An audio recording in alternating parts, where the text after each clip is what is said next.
Hi there, this is The Evil Within on motherfucking Akumu difficulty. This is the start of chapter 11, and some people, if not all people, consider this to be the hardest chapter in the game. I, for my part, agree with that, but it is also my favorite chapter of the game. When I first played this, I looked out here and I was in awe of what I was looking at. And that's one of the things that I think is very underrated about this game. Looks like the asylum's the only Underrated, or how can that be? at least underappreciated. The graphics are grainy, but perfectly functional for what their purpose is. I heard the art director, a guy named Naoki Katakai, he explicitly said that the graphics were made grainy and dirty on purpose. It was intentional. You don't want a horror game or horror movie to look too polished. And they really captured that, and they lost it in the second game. His saying that you don't want a game to be too, a horror game to be too polished, it's almost like that's exactly what they did want in the sequel. For better or for worse. I guess some people prefer it. And you're going to see the way that this level suddenly reveals that this is indeed a Shinji Mikami game. It may not be apparent on the surface. You may just be appearing to flit from one place to another. But this game is actually structured very similarly to Resident Evil 4. In this sense. Resident Evil 4, the structure is, broadly speaking, village, castle/catacombs, and then military base, right? Now, if you think about this game, with the exception of the scenes at Beacon and the hospice and the mental institution, like in Chapter 5, it's the exact same thing. You have, with those exceptions, chapters 1 through 5, village, chapters 6 through 10, castle/catacombs, and chapters 11 through 15, which we're beginning now, military base. Military base in this sense, we're back in Crimson City, and Crimson City is now basically a fortified camp filled with, soldiers and, real soldier zombies with guns and grenades and agony crossbows, and it's kind of stupid, but it was just as stupid in Resident Evil 4. But they're effectively guarding Beacon, Ruvik's home base. And that's what we're doing now for the concluding third or fourth of this game. Going through this military camp that Crimson City has become to see Ruvik at Beacon, back where we began. So we just picked up the Magnum, and we've been saving up our gel precisely so that we can do some serious upgrades to that thing in this chapter. So that's pretty clear, right? That this game has a structure that is actually tracks very close to Resident Evil 4. And it has all of Shinji Mikami's particular obsessions. If you shoot that guy, I think you get 1,000 gel. Just for the record. Let's see.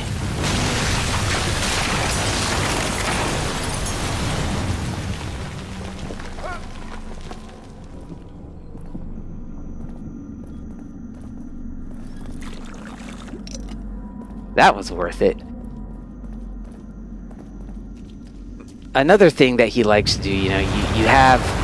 I remember watching an interview with what was her function? The concept artist. Akumu Nakamura, I believe her name is. They asked her why Laura's face was covered up.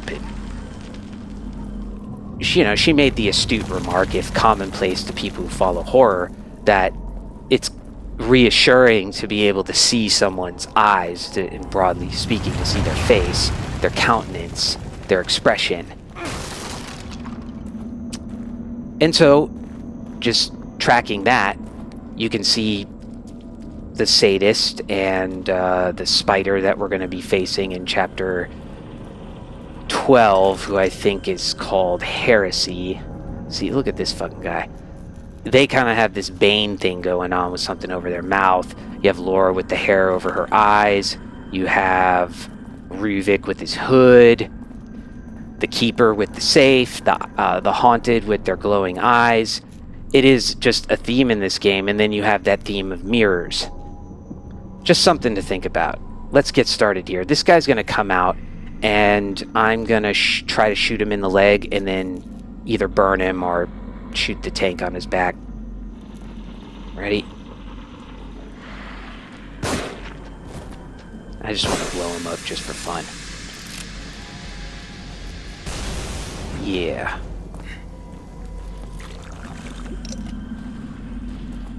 There's going to be a guy behind this fence, and you definitely want to try to kill him before he climbs over.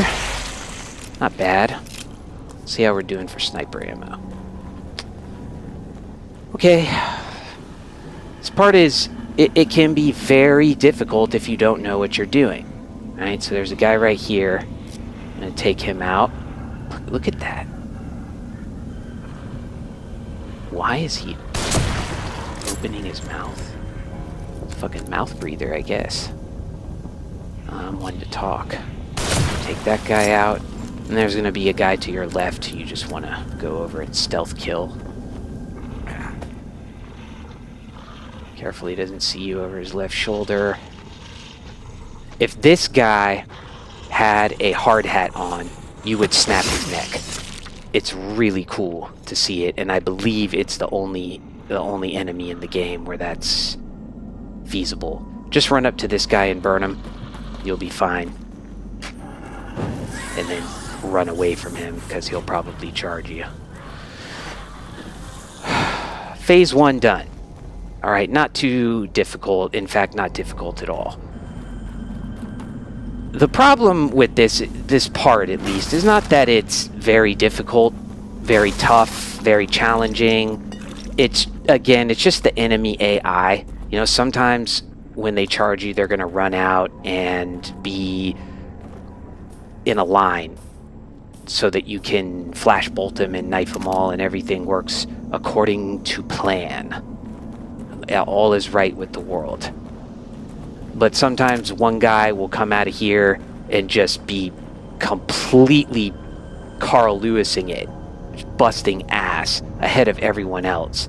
So in that case, you want to just shotgun him back, wait for everyone else to come out, and then flash bolt him. But we'll get there in a second. The third phase, you're going to be in there. And in that phase, you're going to be facing two machine gun guys. One who comes up here, and one who goes in there. And for the purpose of dealing with them, you're going to want to use explosive bolts. I have one now.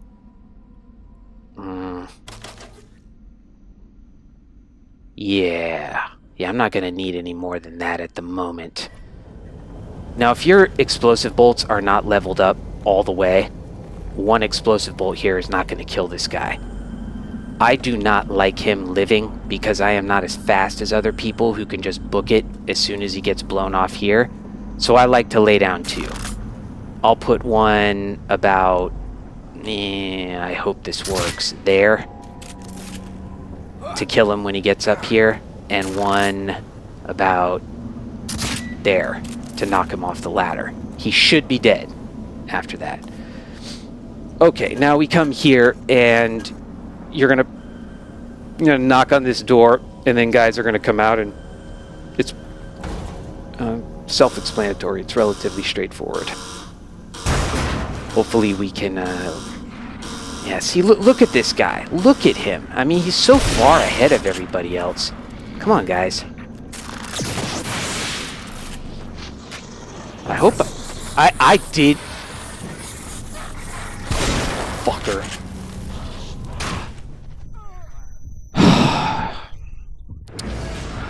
They usually charge you. They usually do, but this is what I'm talking about. Okay? That pisses me off because I really want... I want to get one pretty difficult section of this game right. And there's no reason I shouldn't get that right. Like I said, it's not that it's hard. It's just they just don't act consistently. So sometimes they'll go and climb over that ladder. Sometimes they'll charge straight for you.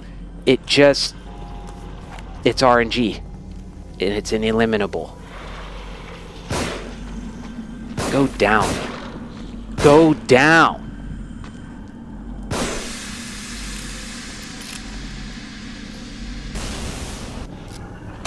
And another thing is that, like, these parts are not even particularly challenging if you just are willing to expend as much ammo and whatever as you have. But you know, we're trying to be responsible adults here, so we're gonna take that death.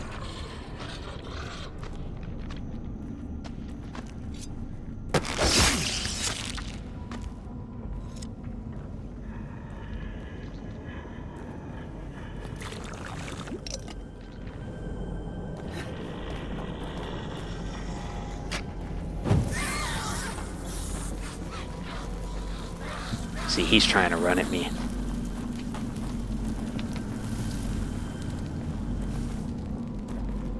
I'm amazed. They should get some sort of award for such behavior, because it is truly supernatural.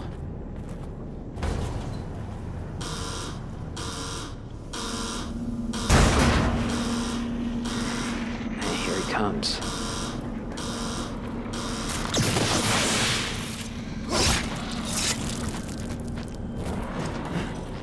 You know, one of the things that's better about this game, I would say, is that, like, when they're doing this, flailing around after you flashbolt them, they can't kill you.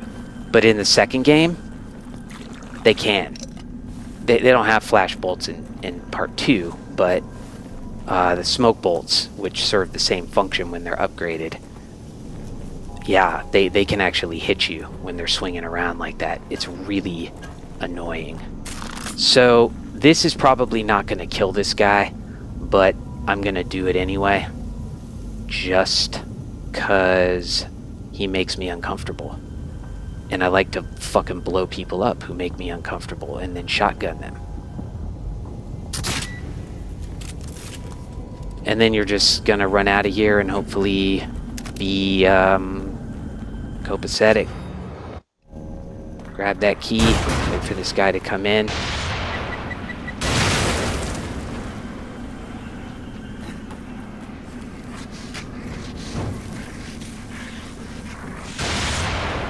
Got him.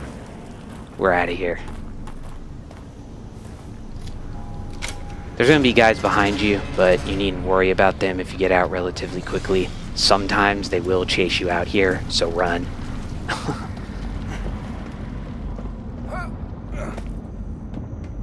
Yes, look at him. And now we are going to encounter the stupid sea monster. Whose name is Shigio, I believe.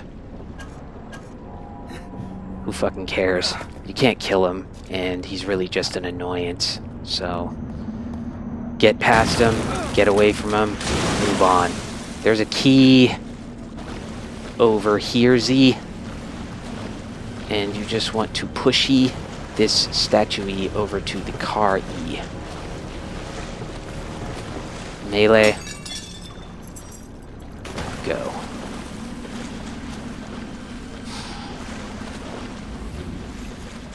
I know you guys probably wouldn't be able to figure out how to do this without my help, but the principle is get something in the water to distract him and swim like the wind.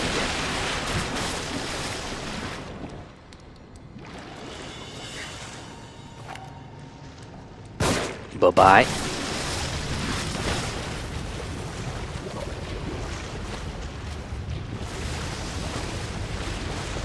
Get on the car, please, Sebastian. Sometimes he's a little slow doing that. You want to kind of mash X when you get up to the car. He's not going to get on it naturally. And here, do not kick that bottle off the... I've done it a million times. Because you kind of need it to make your life comfy here.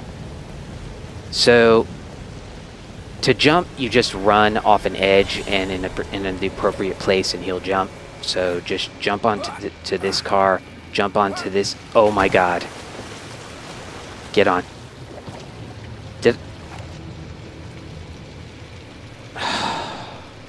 Well, now we're just gonna have to wing it because I lost my bottle. There's the old concentration flagging when I'm doing live commentary. So he's over there right now. I kind of want to wait for him to get over here. Yeah. Come on, dude. Pick it up.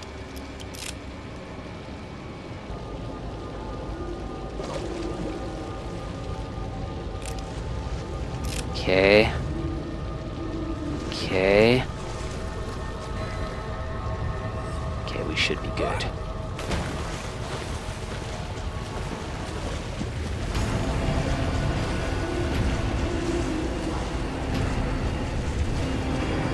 Once again, I play like Dr. Dumbfuck, but you get the idea. You want to jump on that thing and not lose your bottle, and then just throw it in the water. Of course, you could throw it before and not take the risk. Go back in the water anytime soon. Now, this part, you're going to be facing 2 Ruvik clones. You could possibly cheese them, and one of them is gonna show up roughly in, I don't know, this area, maybe, or this area.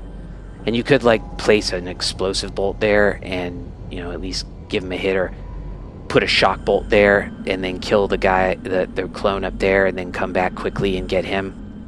I don't like to do that. I'll just shock bolt the guy up there and then try to run back and shock bolt the one back here. And if I die, so fucking what?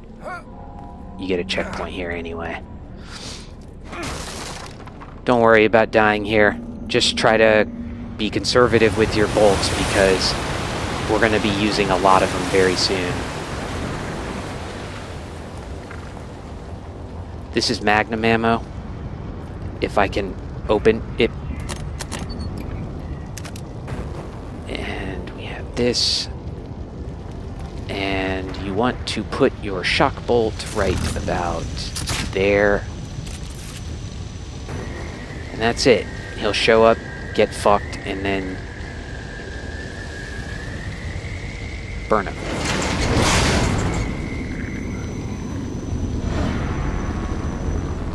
Alright, fuck you, jacked ass Fight Club Ruvik.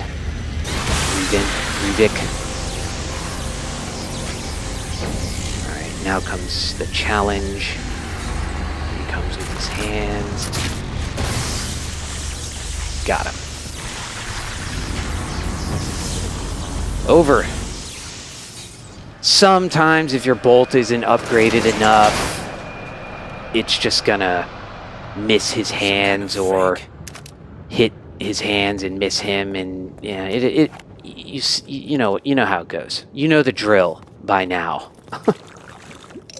The AI is not always gonna cooperate with you, which is part of the fun again, and also part of the absolute fucking head-banging annoyance. It is a paradox, but I wouldn't have it any other way. It is not in the cop car. Here it is.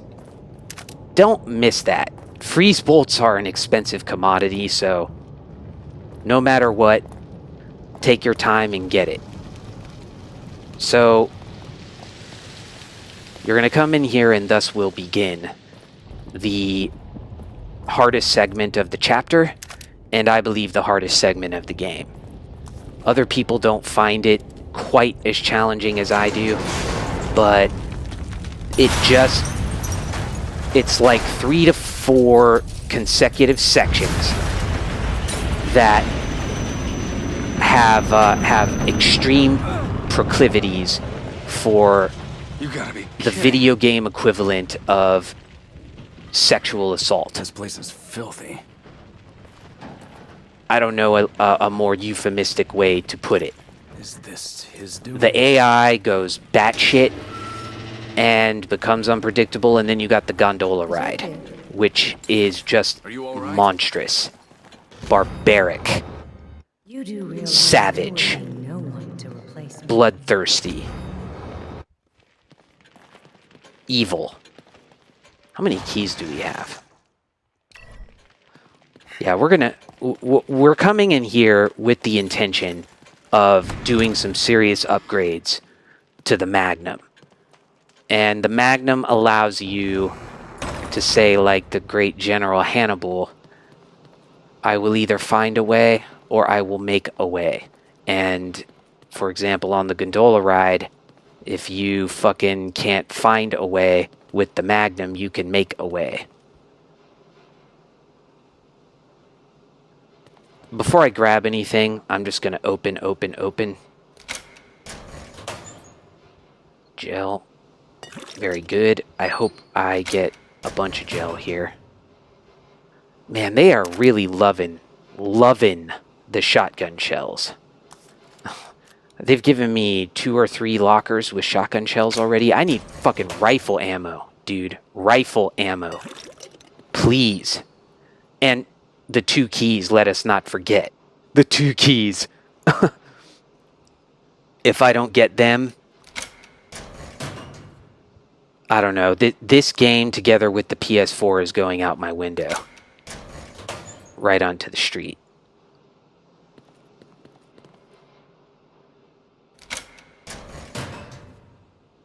Okay, gel.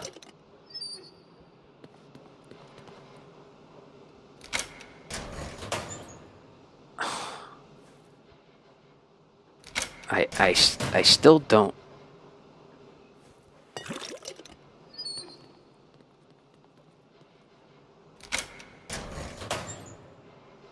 Thank you.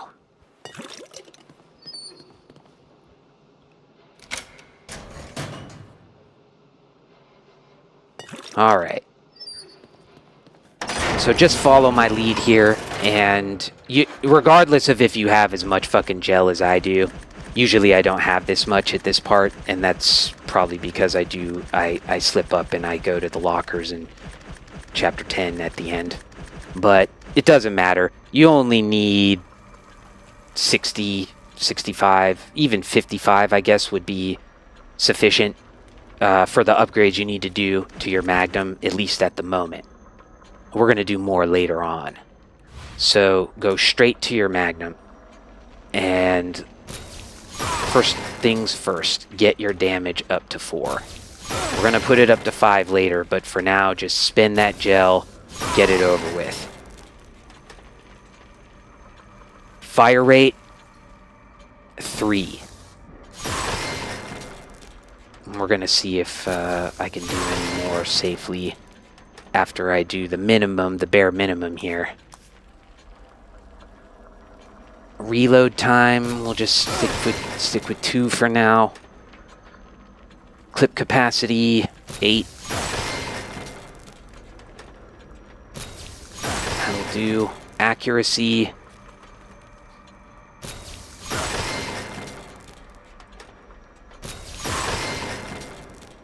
Wow. That is expensive. Okay. But before we touch this anymore, let's go to the stock and give it a right proper perusal. Yeah, we're gonna raise that to 8 or 10. How about 10? Why not? Maximize the amount of Okay, I want to see what else I can fuck with here, because I do want to get some of these bolts up to level 5, and I happen to have what is my sniper rifle looking like?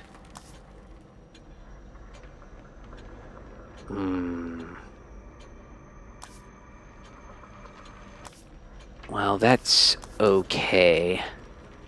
How about this?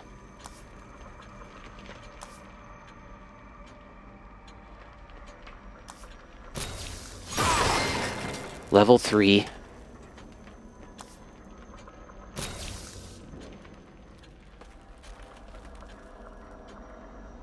No. Wait a second.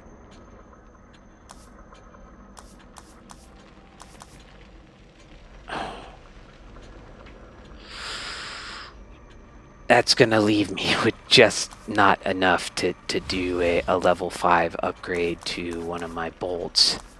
So I'm just gonna do that and see what's left over.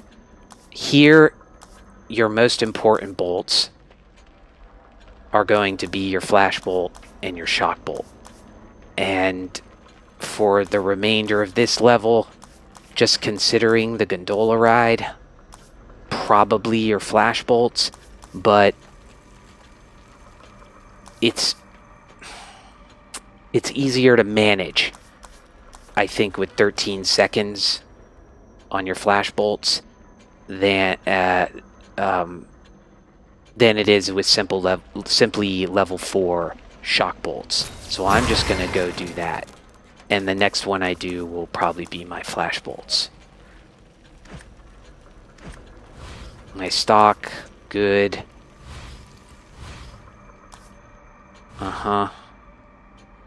Well, we could touch up the handgun. Increase the stock. Increase the accuracy. It's always helpful. Fuck crit. Yeah, fuck it. We'll just leave that. We got everything we need for now.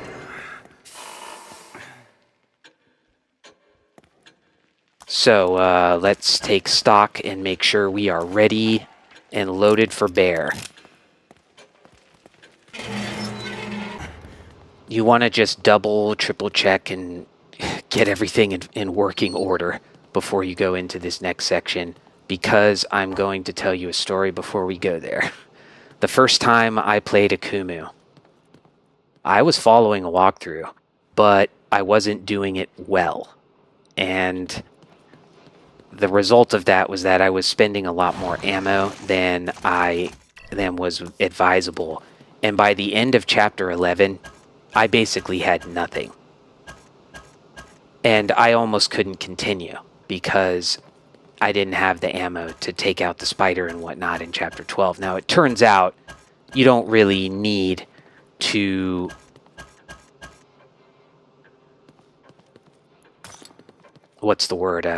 attack the spider. You can just dodge his attacks and let Joseph take care of him. But I was having trouble doing that because I was nervous and, puckering. So I almost lost. You're going to get replenished in chapter 13, but I almost lost it in this chapter. So it is very important. Manage your resources carefully. If you spend too much, kill yourself. Just let yourself die. Trust me, you will thank me and you will be rewarded later on. Now for this section, you are going to need, if I'm not mistaken, 3 sniper rounds. Yeah, maybe 5 if you decide to kill the last machine gun guy with sniper rounds. 2 shock bolts. No, maybe 1 shock bolt and 1 flash bolt. I want to show you alternative ways to do this, or at least tell you alternative ways to do this. There is a sniper up here, right there. And generally he won't come out until the fight begins. There are 2 ways to make him come out. you can send a flashbolt up there, and he'll kind of pop up, and then you can snipe him in the head. Or you can do this little glitch where you jump from here onto this thing right there, this little fence. Throw a grenade up there, it'll blow him up, and then blow his head off. I don't like to do that way, not because it's hard, it's not, it's actually easier, but I want to save my grenades because I only have 4 for the spider in chapter 12, and I'm not sure I'm going to get any more in this level. So yeah, let's just take him out and then try to take this guy out. You might miss a shot on him, so what I recommend you do, fully charge it up here, send it up, he'll pop up, and he's going to be kind of doing that little dance, the haunted dance. I kind of like to wait for him to get unstunned and then try to shoot him. But hopefully you can get the timing right on that. If you don't, he's just going to run over here and come down and come up and shoot you pretty quickly. So have your reticle ready, and bam, right when he pops up. It's not a big deal if you die. You'll just start right back there. Okay, we're checkpointed. So here we go. First things first, 3 guys are going to come out of there. You're going to flashbolt them and stab them. Okay? Go quick.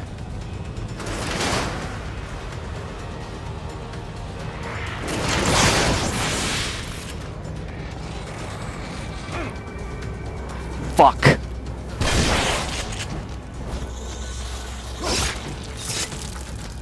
They always do that. No. Oh, I can't see. Okay, this is it. Just your only risk on this part is that happening. That is your only risk. The guys will sometimes just not come out.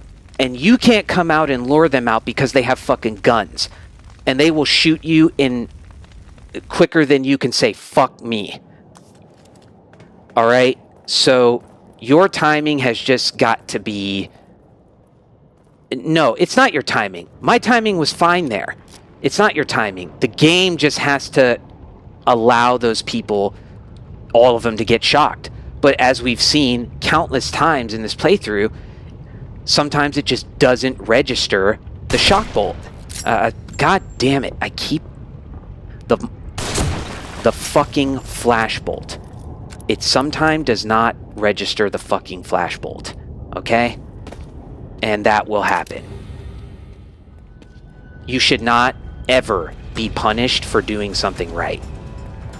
Okay, that's just a law of video game ethics. I mean, I like it. It's challenging, but this part is brutal. It's just brutal.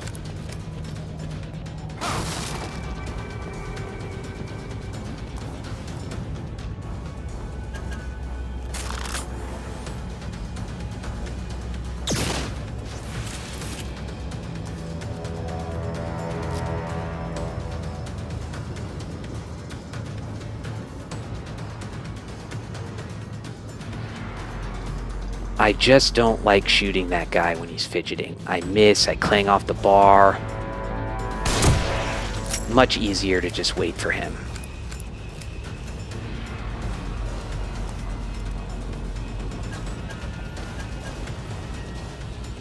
Alright, once more.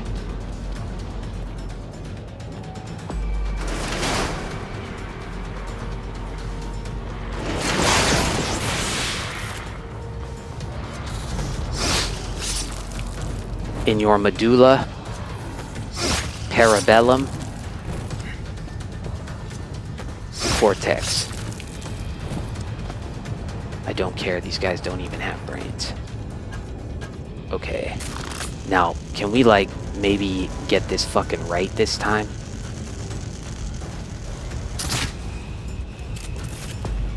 Ready? Go.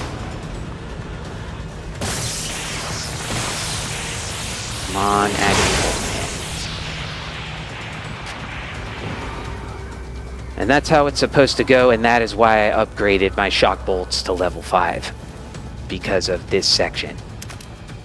You really don't want any of those guys getting out of the reach of the shock bolts. It just makes your life a living hell. This next part, 3 more guys are going to come out, and one of them's going to have a stick of dynamite. Alright? And you want to wait just until he lights it. Flash bolt the guys, stab the guy who's going for the ladder, and then just run away. And the other 2 guys will blow up. Okay?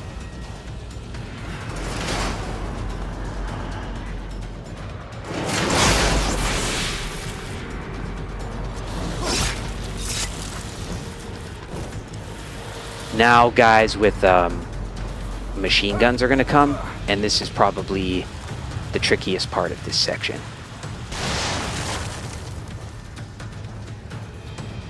Two, and then 1. And the one who's probably going to get you is the last one.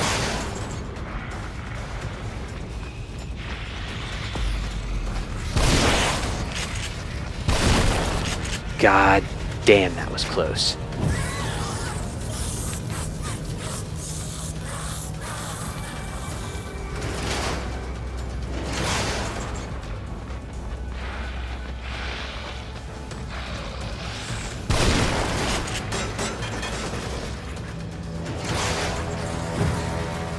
Okay.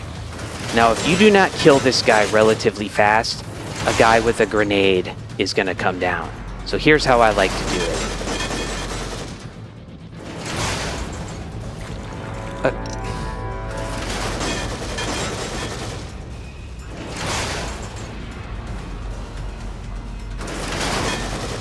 I like to get my sniper rifle in an appropriate place. Yeah, right about there.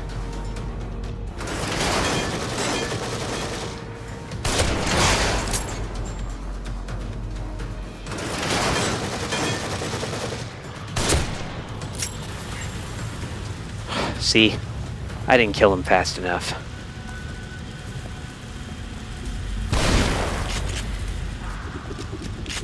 Some people like put a freeze bolt in there, do whatever, but for me, I don't know. I'm not good at aiming quickly. So I want to show you what I did like more clearly. It's very hard for me, as I was telling you in the last video, to just come up and aim with my sniper rifle. So I have to take a few tries to just kind of like, so I might pop up and be there. So I'll move it up a little after I see him shooting and then duck down. And then he'll shoot again, and I'll make sure my reticle right when I pop up is on his body. And then just 1, 2. And usually by the second time, that fucking, that grenade guy will come.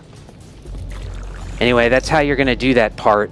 And it's pretty much the easiest way to do it as far as I can see. And they can just rot in fucking hell for all I care.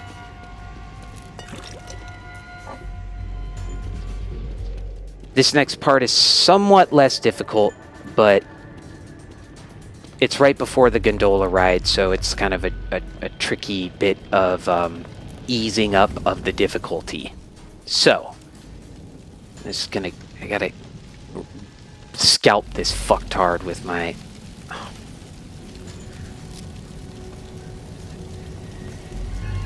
Alright.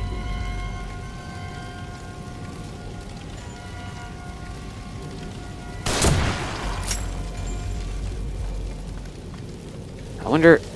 I think I have enough spare parts that I'm not gonna risk, like, blowing these things. I'm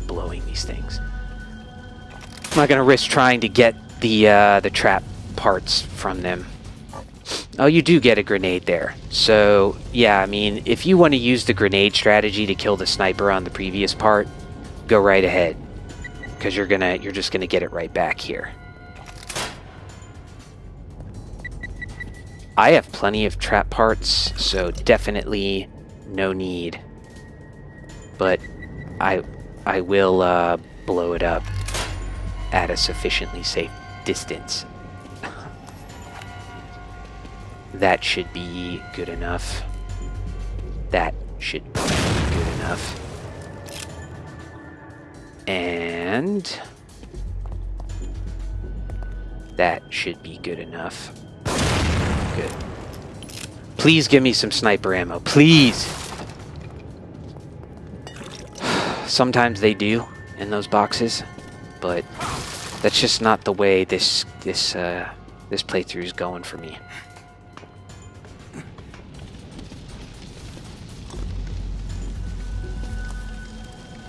So once you turn this crank, you're going to have a bunch of guys coming down here and you want to shock bolt them. I'll show you. But the point I want to make now is that the gondola is right up there. And you might just want to take an L when you get on it the first time, because you want to be prepared for that.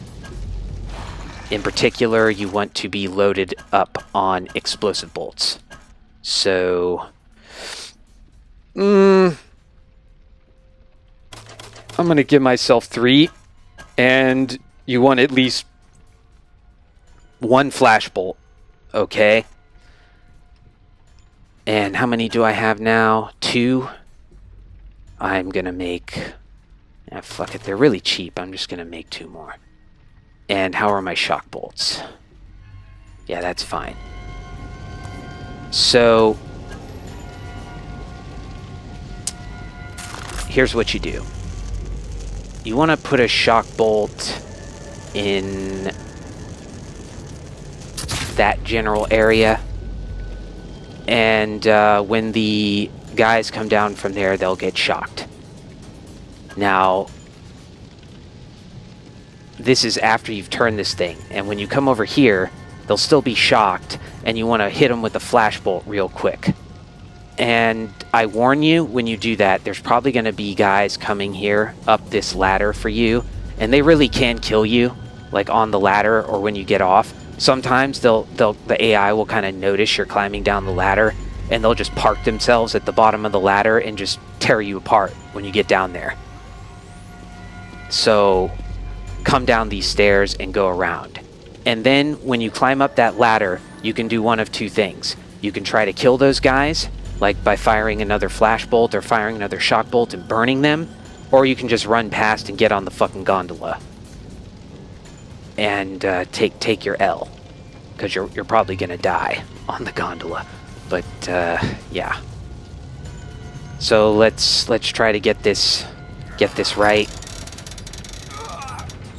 I really am going to try to use the best possible strategy I have come up with in many hours of studying the gondola ride without the special weapons, okay?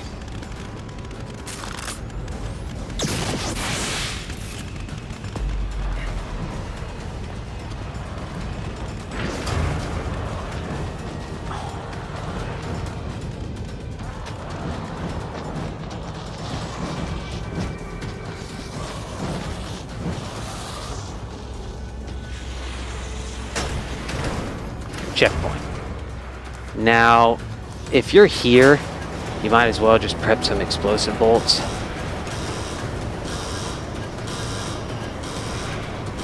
Shoot this guy. Shoot that.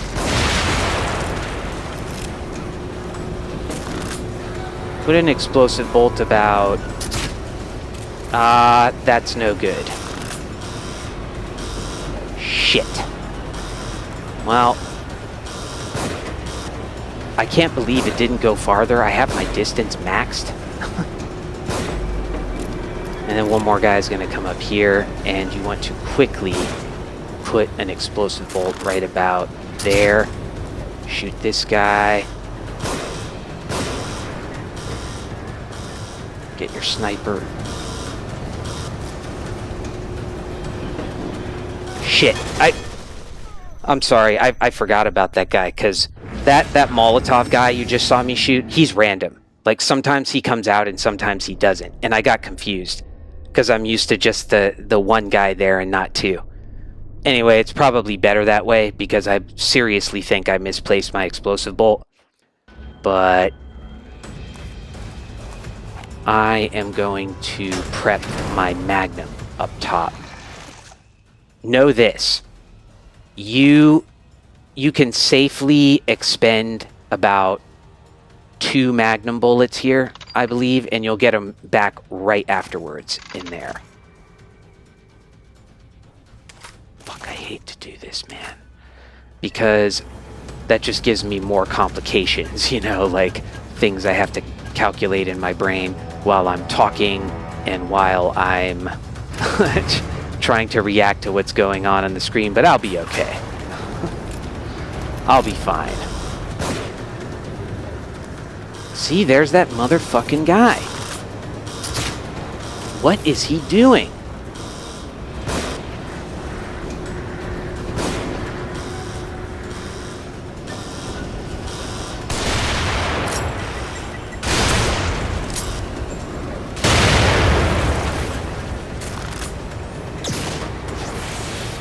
No!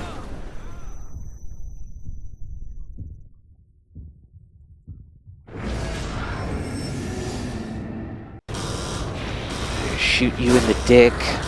I just want to shoot everyone in the dick. That's how I feel about this. I don't even feel like it's dirty. I just feel like they all deserve it. Just right. Just balls, then dick. Ball, dick. Ball, dick. Castrate, neuter, and spay everybody.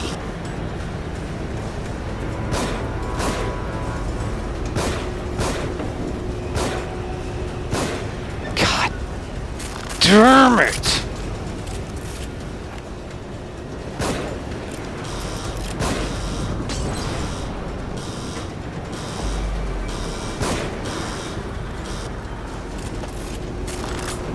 Will you look at that fucking reload time?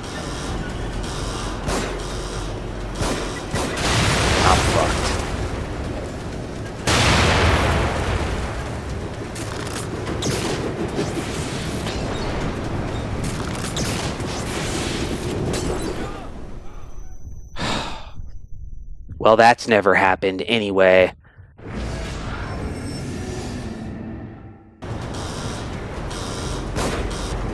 Yeah.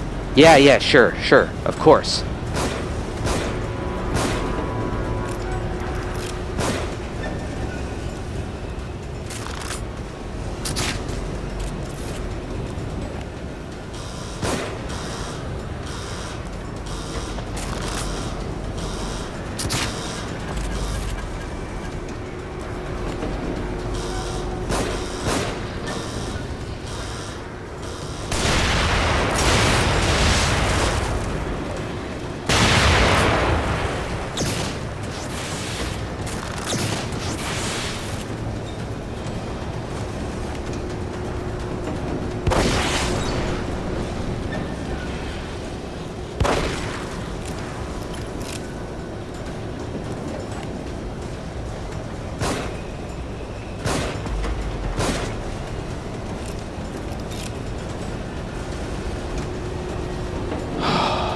He's not dead. I know it.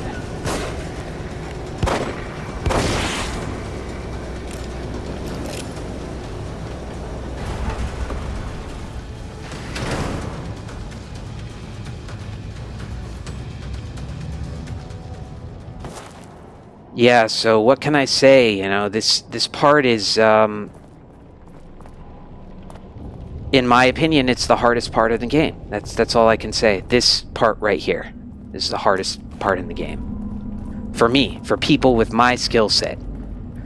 I just do not understand how anyone having the knowledge of how to defeat the burning rooms could think that the burning rooms are harder than this. But this strategy I took from a YouTuber, a Korean YouTuber who goes by the name of K-Hunk, and I think K-Hunks is the best. I'm not saying it's gonna like win it for you every time quickly, but it works if you do it right. That's all. And it allows you to make this very chaotic section into something more ordered.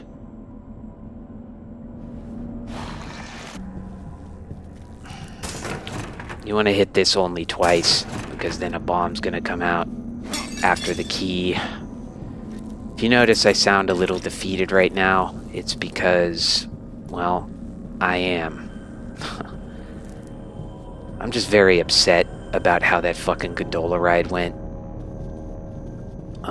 You know, I only died 5 or 6 times, but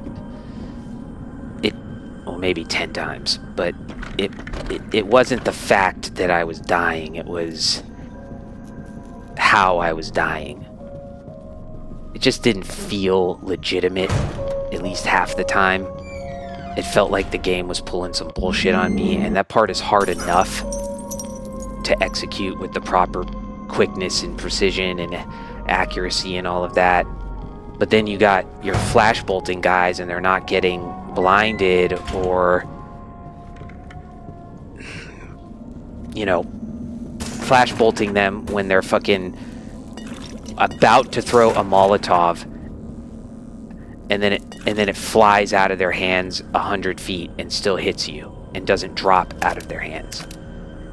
The game is the one sense in which it is unfair, outside of the match mechanic being broken, mainly, and like guys getting up and choking you when they're on fire. It's that tie does not go to the runner, as it were. Tie does not go to you. The enemy, you know, motions and invincibility frames and whatever, like, they take priority over yours. Always. So if they are about to hit you and you do something that's going to prevent it, they will hit you.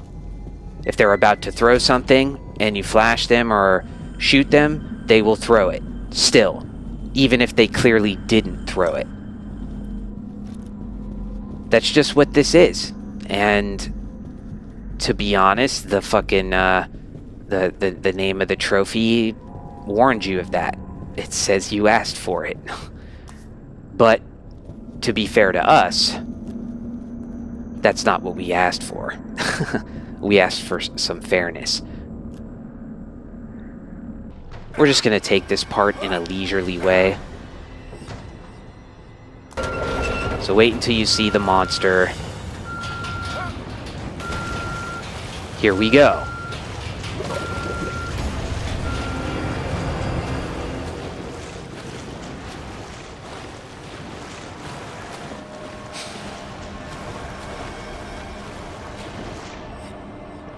Just keep swimming till you get to the car, and just look out for the sniper who's going to be in front of you. You know, sort of take cover behind the wall, and then shoot him. I know it's a difficult concept to understand, but thankfully you have me to explain it to you. Alright.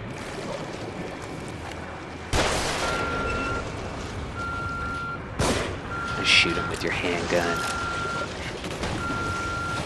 Uh-oh. I'm dead. Yeah, well, that was a product of impatience. I just want to be done with this. But because of my impatience, because of my state of mind, I rushed it there, and the fucking gate slammed in my face.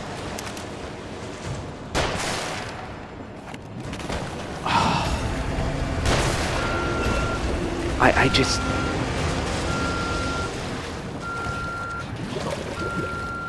I can't believe what's happening.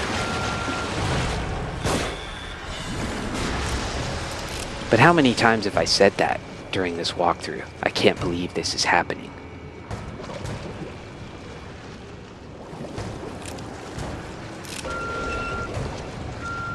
Shit. I forgot to shoot that guy.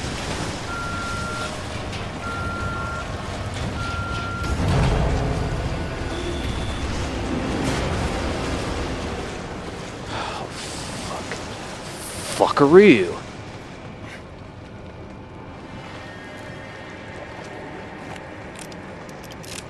So, in some sense, that's how you do that, I guess.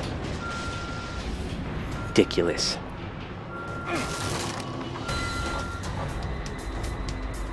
So in this part, you're gonna have these guys over here, and your main tool of art is going to be your shock bolt or a flash bolt. See, I got one of those, and nothing is loaded up, of course, because it's not like my bolts are fully upgraded or anything. Anyway, you want to grab a bottle right there. Make sure you're crouching.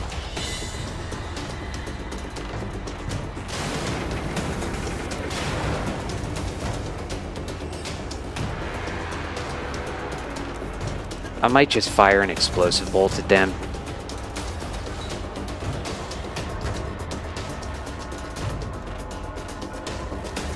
I don't like that guy looking in my direction. Look away. Sit your monkey ass down.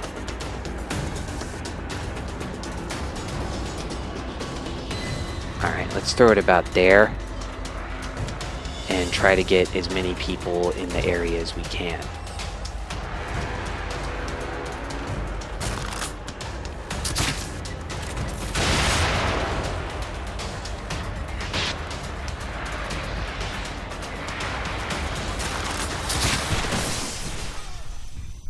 Remember what I was just saying about tie does not go to the runner? Case in point. My shock bolt went down at just the same time he swung.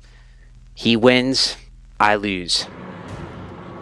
These are the breaks. You gotta love that. You gotta love that. I was trying to pick up the bottle. He jumps over through the window into a fucking bear trap. This could not possibly be going any worse. It just couldn't. I wasted 2 fucking Magnum rounds when I was trying to use a shotgun. I haven't flash bolted like 5 separate people. I legitimately flash bolted. And Ty goes to the fuckball over there 1,000,000 times. And then I try to grab a bottle, and he jumps through a fucking window into a fucking bear trap.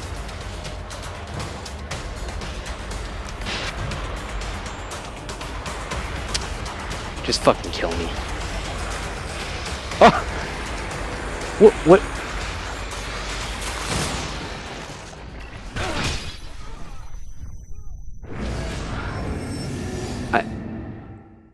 Is this...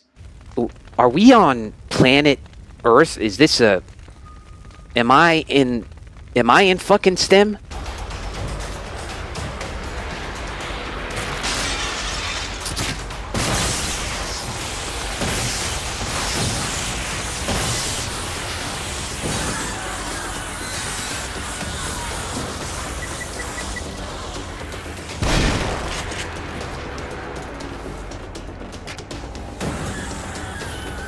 Did you see how quick he got up?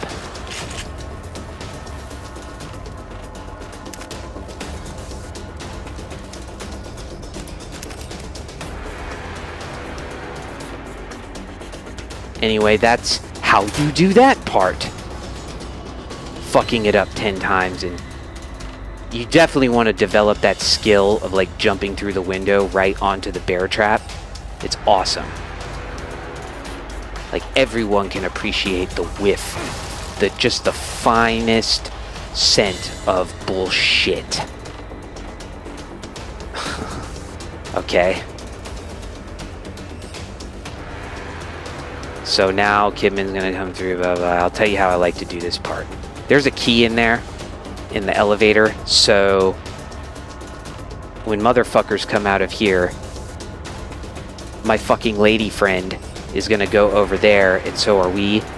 We just want to run past them and go in there and shotgun the fuck out of that fuck, and then those fucks are gonna follow us behind while we are shotgunning and burning that fuck, and they'll probably be right behind you after you burn them, but you just gotta try to turn around and shotgun them as quickly as possible. It's just the quickest way to be done with it. That's it. And so if you die, you just try again. If you didn't want the key, legitimately, you could just fucking run out of here. Just as soon as you gain control of yourself again, just run out and down the stairs, and you'd be fine. Yeah, it's my fucking lady friend. She's not my special lady. She's my fucking lady friend. If you hadn't come along. She's my fucking lady friend. I'm just trying to help her conceive, man. Later. There are probably more of them around. Look out! Dude, I missed those sniper rounds. Let's see. No, I didn't. I mean, I knew I was probably gonna die there, but I need those sniper rounds, so I don't give a shit. I don't give a shit. I'm going for it. My fucking lady friend will protect me. Look out! I am looking out. But you're supposed to look out for me, stoop.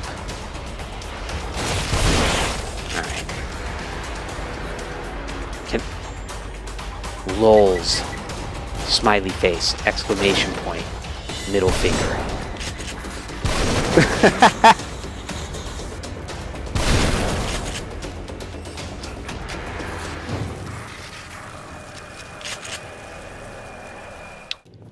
Green gel. Key. Elevator. Who are you, young lady?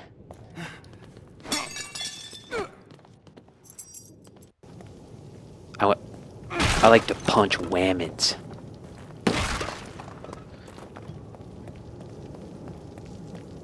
I like to punch whammons. But then you're gonna see pretty soon that the whammons like to shoot me, so it all evens out in the end. They get hit, I get shot. Oh. Ladies first. Nope. We go. Alright. Blah blah blah, shoot me. Okay. This is already taken, I mean, just in pure unedited footage, this has taken an hour and a half. Just this one chapter. An hour and a half. And I think the last time I played it, it took me 45 minutes. What is this? Did you shoot me? You started 45 turning minutes, into a I believe. monster. You And I'm sorry, but you're you know what? changing now. You might try to stop me through. it's hard to say, Wait. it's hard to what are you say talking about? that I did anything particularly wrong. At least to justify an extra 45 minutes of gameplay. I did things that were Shit. stupid at times. I admit I didn't play as well on the gondola ride as a good player should. Leslie? But still bullshit is that happened you? to compound all of that and make errors, make mistakes of reflex and judgment into Leslie? severe time wasters. The first time I played Chapter 11 on Akumu, it took me all fucking day. I mean, in terms of total, it took me one day in terms of total playtime. And that means 8 Getting hours. tired of playing games. Every successive part I just got stuck on. I got stuck at the opening garages. I got stuck at the sniper part, you know, with the guy you have to shoot the top of his head. I got stuck on the gondola.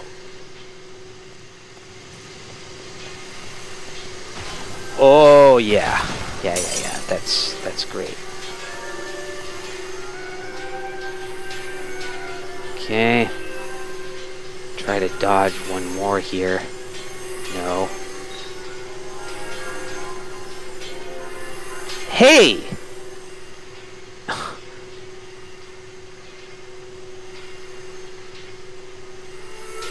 This part is only the bane of my existence because it's so fucking stupid and annoying and wrong. It's wrong. I tell you, it's wrong. Alright, we got 2.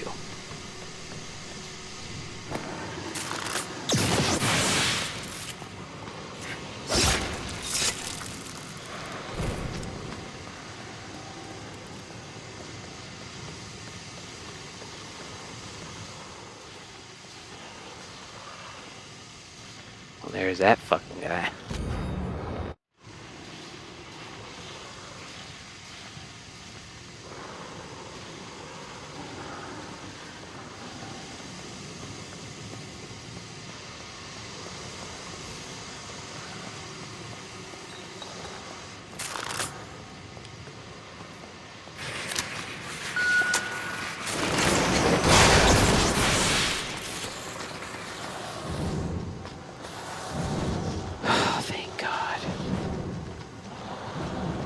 My friends and neighbors, ladies and gents, thank God. So the hard part is pretty much over as far as this level is concerned. And I cannot say in all honesty that I comported myself admirably. But I comported myself in some way. And hopefully there's lessons to be learned in my very specific ways of underperforming. Particularly, I want to emphasize the gondola ride, because that part is largely dependent on the kind of motor reflex skills you have. If you're not quick with like switching bolts and switching direction and aiming precisely at people and things, it's going to be a monster for you. And all I can tell you guys is I have watched every video there is to watch on that section, and nothing removes that element from it. Nothing. Except for the special bolts, like the incendiary bolts, but not everybody has those, you know, and I don't have them. I was not able to get the Last Chance pack. I tried. I bought this game years after it came out, but it's pretty much impossible to get it now if you're playing on console. Like I guess you can get it on PC. But yeah, I mean there's a flash bolt strategy, which is inconsistent because some guys are just not gonna get flashed. There's a strategy that relies more on explosive bolts. And the strategy that I preferred was K-Hunks that blended the two of them, that blended the explosive bolt and flash bolt strategy. It works. It does. But you have to work as well. And there's no way to remove that. There's just no cheesing that part. And that's why I think it's the hardest part in the game. Because regardless of how easy you find it,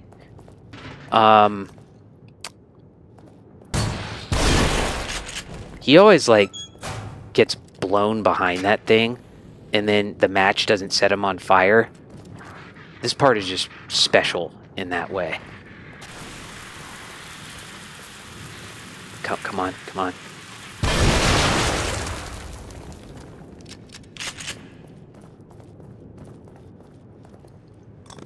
Completely fucking forgot what I was saying, but yeah, that's why I think that's the hardest part in the game. Because the burning rooms in Chapter 6, you can cheese those easily. Really, fairly easily. But the gondola ride, you just can't. So if you're good at it, and what am I doing? If you're good at it and you find it easy, or relatively easy, then okay, that's you. But objectively, you know, like there is just no cheesing that part. So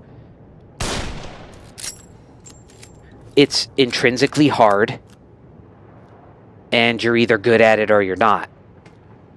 And it requires you to have quite a bit of skill and quickness and in aiming, ability to aim.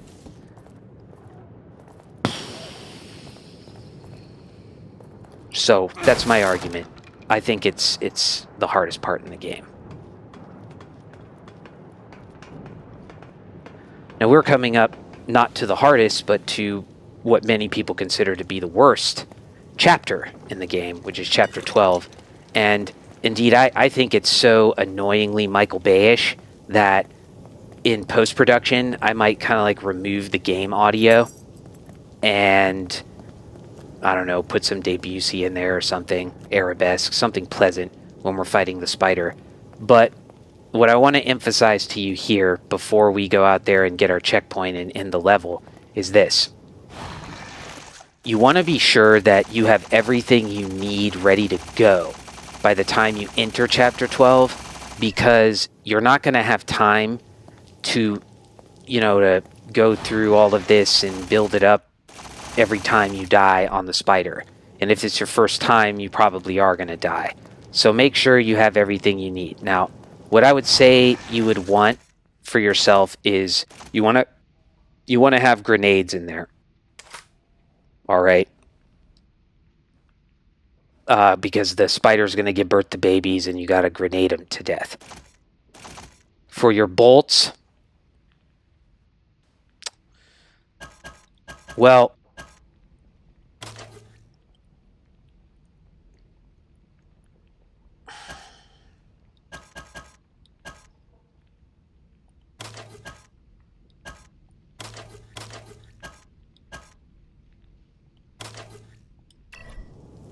I'm just trying to get a minimal amount of bolts here. But the other thing I want to tell you is, aside from be prepared, is that you really don't need to even use any ammo on the spider. Joseph can take care of him, and all you have to do is dodge him. And if you stand at the back of the truck behind Joseph, all you have to do is dodge his attacks that lift his arm up and slam it down attack, and everything else is pretty easy. So he has attacks that lift his arm up, slam them down, and if they're coming near you, you just run under him and your camera will kind of go like that naturally. You don't have to do it. And he has an attack where he kind of mashes his arms together through the side of the bus. That can't hit you if you're standing at the back, so that one's totally negated. And then the only other attack he has is this move where he lifts both his arms up and slams him down and then scrapes him down the bus. And all you do when you see his arms go up like that is go over to the side and crouch behind Joseph. And that's it. Now, the only way you're probably going to die is if you misjudge one of his attacks or like your camera gets weird on you and you misjudge which direction you're going. But other than that, it shouldn't be too much of a problem, really. The first time I played him, it did give me fits because I wasn't used to his new attacks. He doesn't do those attacks on difficulties below Nightmare, and I had only played on survival mode, so I just wasn't ready for it, and I couldn't figure out what to do. It was driving me crazy. But you'll see, there's a definite pattern. There's a definite pattern to it. And what I like to do when the fight starts is just like shoot him in the face once with the handgun quickly, and that's about all the times I'll shoot him.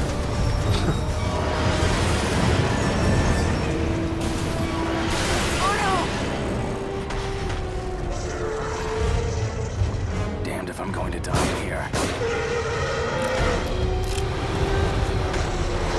So let's see what he does here. Yeah. You just want to go over here when he does that.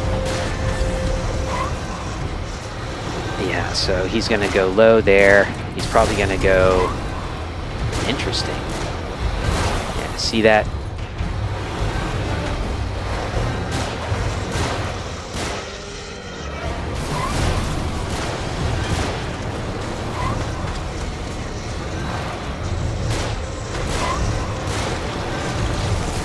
Alright, here we go. Try to ice these fools. Alright.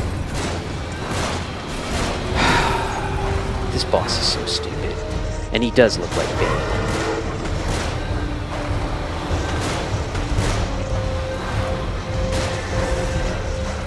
Run in. Run out.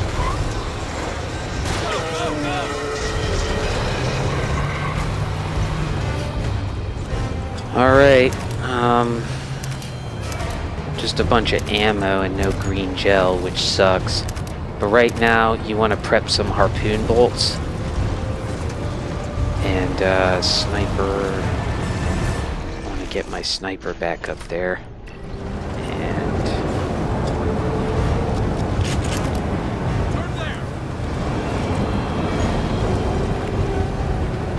yeah, so... in this next part, I am going to follow a very elegant strategy that was pioneered, as far as I know, by Jigsaw Killer. And it takes advantage of the fact that the sniper guys here, they only shoot at Joseph. So you harpoon the Molotov guys, and you're set.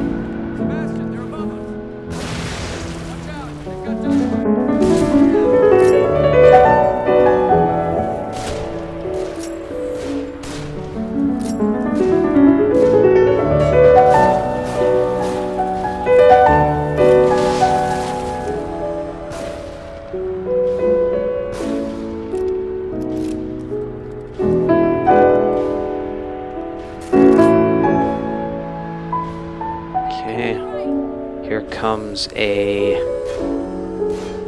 Molotov guy, and if you watch carefully, the sniper guy is only going to shoot at Joseph. It's pretty funny.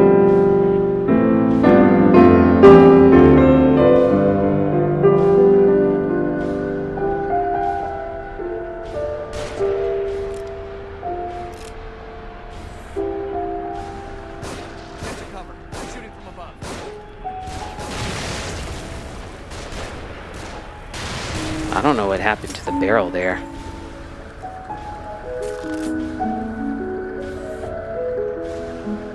Anyway, there's gonna be a guy.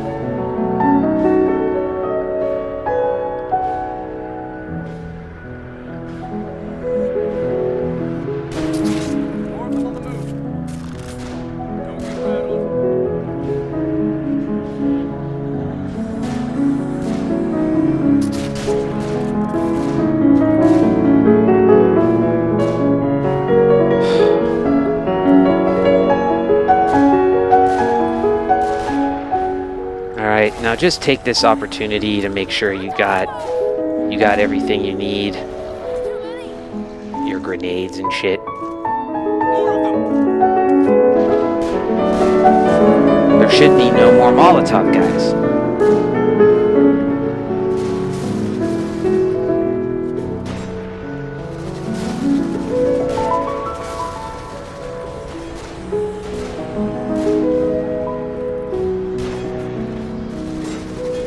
Look at Kidman.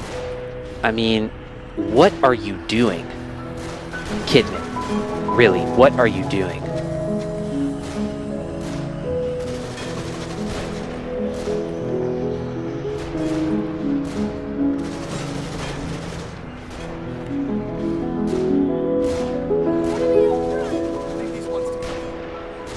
So we're coming up again to the spider, and I'm probably gonna die a bunch of times because I suck shit. That's my MO, and so we might just get to listen to the soothing tunes of Debussy again, which is probably more pleasant than watching my gameplay. That was a close one.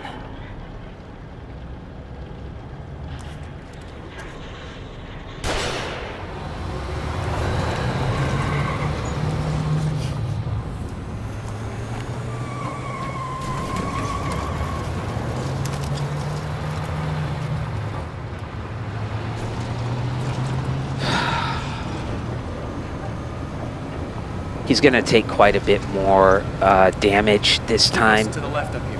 So, yeah, more music. Let's do it.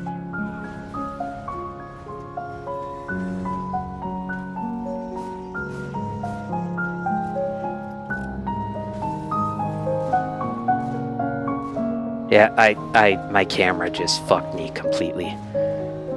It's just it's so awesome. It's really well designed shit.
that's that.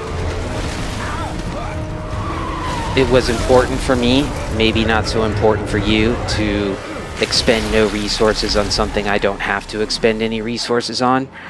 So I didn't, and now I have enough sniper ammo and whatnot to be able to Where are we heading, continue Joseph? and do this next part of the level with relative ease.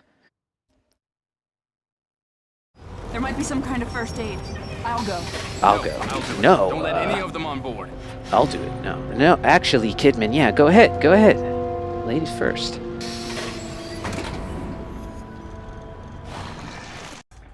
What do I need here? Shock bolt. Yeah, I don't know. I don't think I need a shock bolt. But I want to load up. Wow.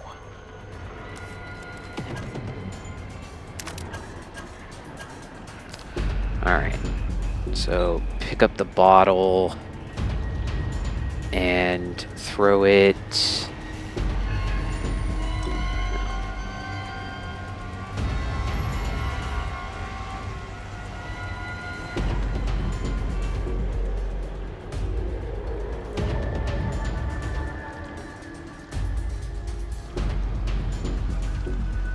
Yeah. The woman is, Oh, did you think she sensed me?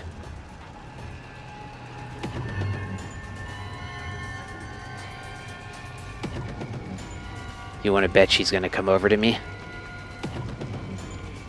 She smells my manly power.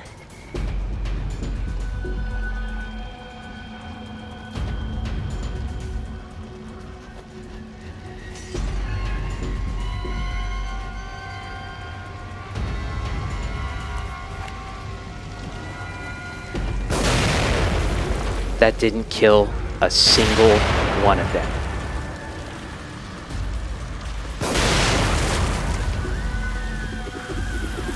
Not funny.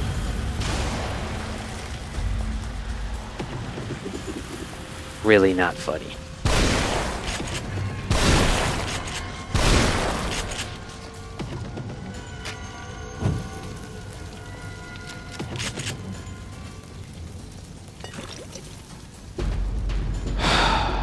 Well, again, that's not how it's supposed to go.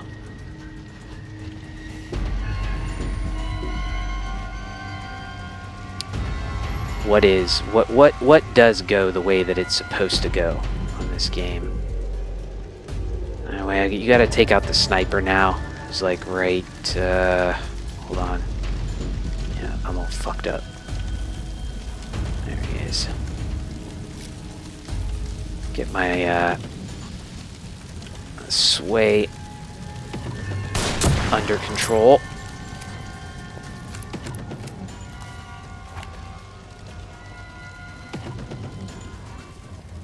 Pick up this bottle over here. Try to get the remaining guys, like, in the vicinity of this bomb.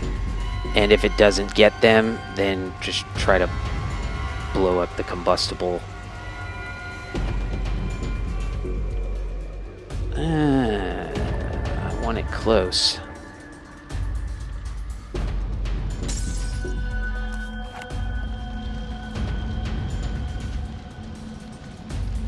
Alright. They saw me.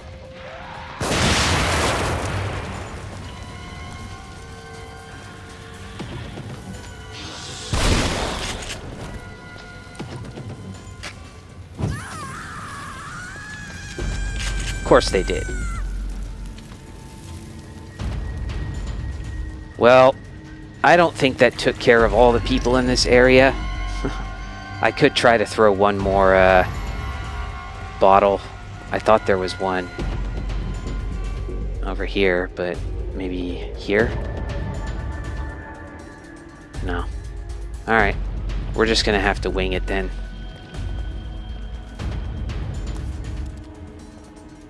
Yeah, there's someone over there. I got a good amount of sniper rounds, so I could just take her out that way. Hey. Oh, I didn't blow it up.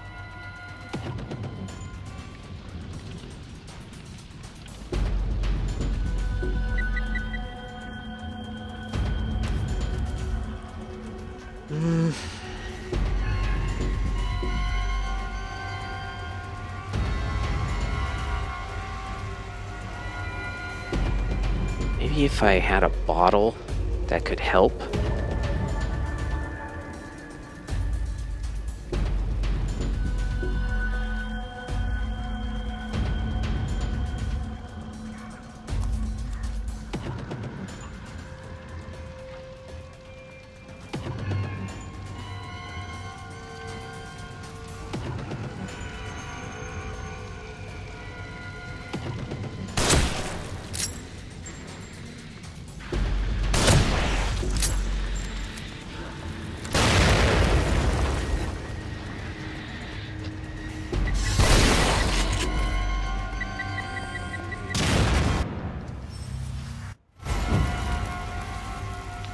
That, you gotta love that, like, giving you a tutorial right there. Unbelievable, man. Could this game fucking possibly troll you any harder? Really?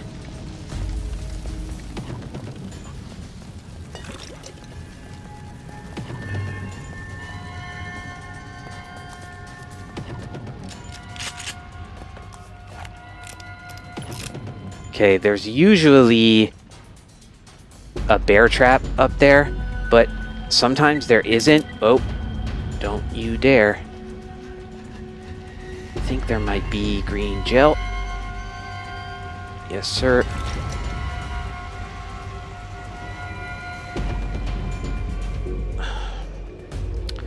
Let's be leery of the bear trap. How about that? Be wary.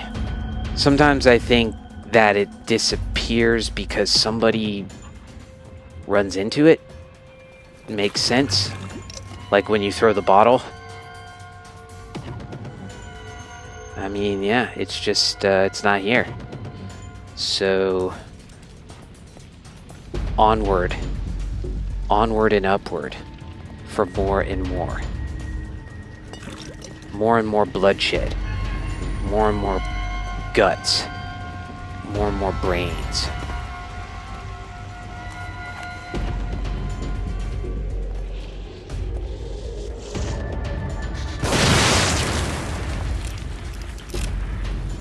Shoot that guy with the barrel and run away from him so he doesn't run and strangle you.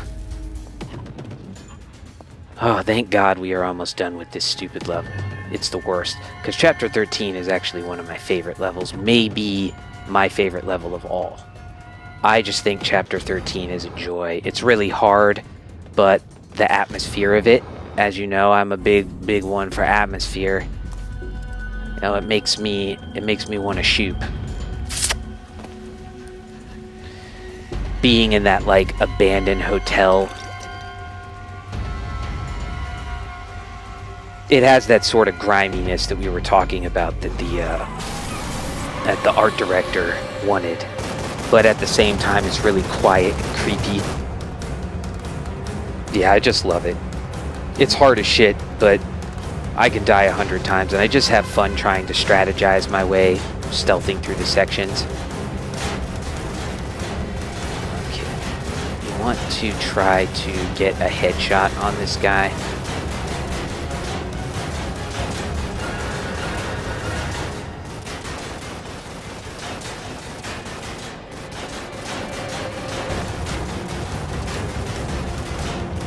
You know what?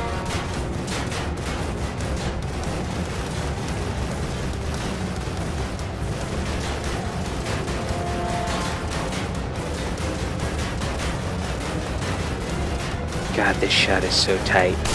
Yeah. I usually don't try to get the headshot, but I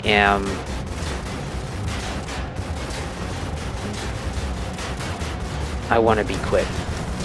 But yeah, this is actually taking like more time. So you're gonna run up here and Try to... Oh my god. Gotta get my hands on that machine gun. Jump over the bus. Go, go, go. Oh, and we are done. So, I mean, how do you... How do you weigh the pros and cons of this experience, of this game, like, objectively? Let's get out of here fast. You've seen me immensely frustrated, probably more than you've seen me overjoyed playing this. And that certainly isn't a good sign. Like, it doesn't usually mean that you're having a positive experience. But it's not quite as bad as it seems.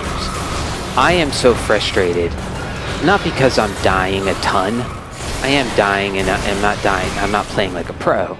But compared to how I died the first few times I played this game on Akumu, yeah, no, it's nothing like that. I'm upset because I'm recording and I've been practicing and I'm trying to do, exemplify the things that I've planned and tried to strategize. And that's what has me frustrated. On the other hand, that it ties into the RNG aspect of the game. The fact that there are just things here that are intrinsically unpredictable and equivocal, I guess you could say. Like, the game has so much space for adaptation, it never really leaves that out of it. The need to adapt. And that adds to the challenge. That's part of what makes it fun and thrilling. I can say for sure that if this was just going to be me doing exactly what I did every time before when I practiced, the same damn thing, and everything going exactly as planned, it could get a little boring. Undoubtedly. So the frustration is actually kind of a sign that I am having fun. But it's counteracted. It's counteracted by my sort of embarrassment. I don't know if embarrassment is the right word. Anger. Anger at the futility of me when I try to... The futility of my efforts when I try to do a good job at something. The fact that Dr. Dumbfuck is not just a nickname, but a way of life. Anyway, I got a little more pep in my step now because I love this level. I love it. I fucking love it. It's quiet. It's slow. It's the exact antithesis of what we just went through in Chapter 12. You could see I was eager to do anything except talk about Chapter 12. Because I fucking hate Chapter 12. We're not going to do any upgrades now. Just wait until later.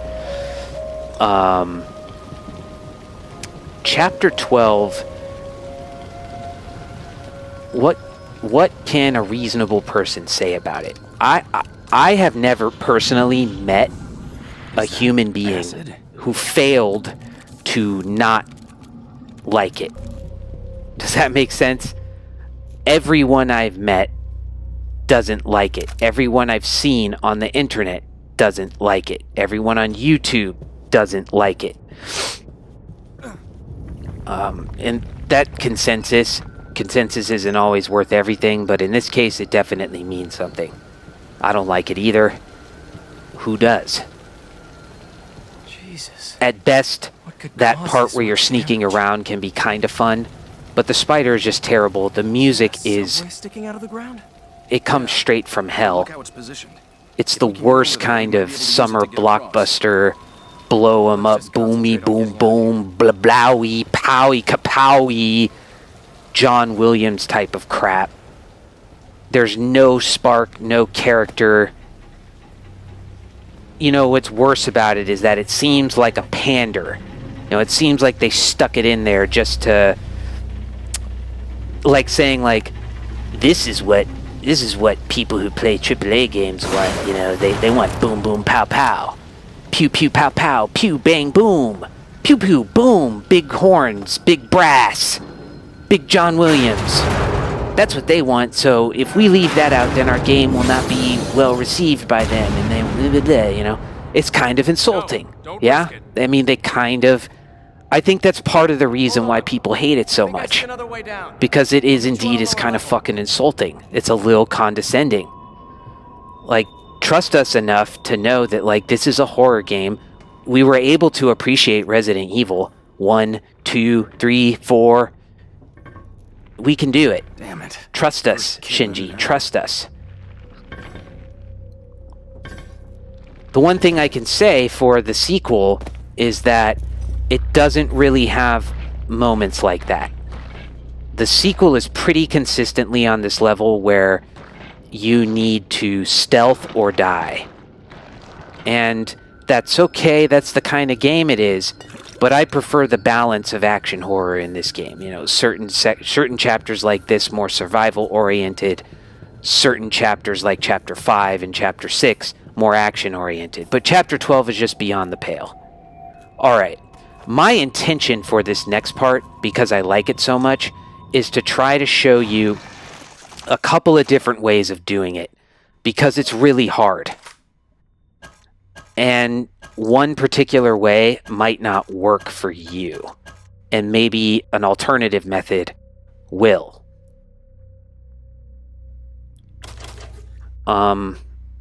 I just want to be sure I have all of the bolts I need. I got 2 shock bolts. That's good. Do I have any explosives? Yes. Okay, make sure I'm all loaded up. 4 sniper rounds, not good. I'm going to need those to fight the Keeper.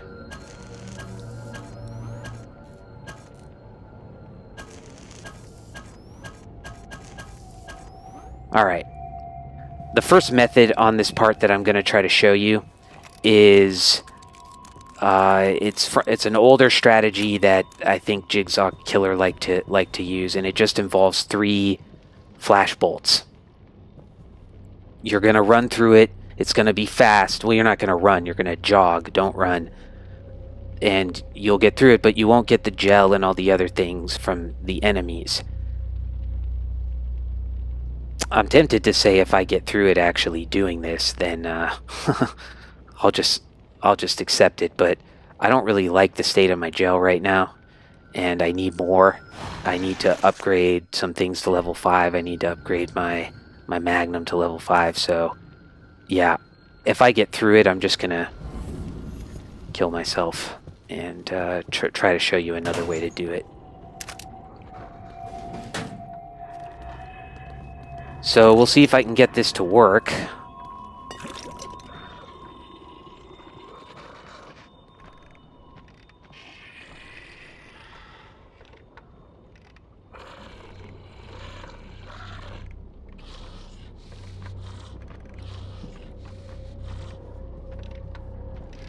I just like to get those trap parts first, because it makes it less stressful to run past this guy when you flash him.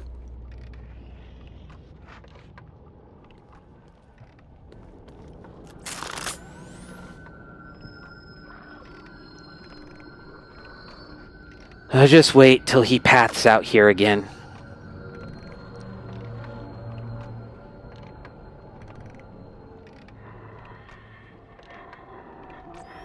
Yeah, here he comes.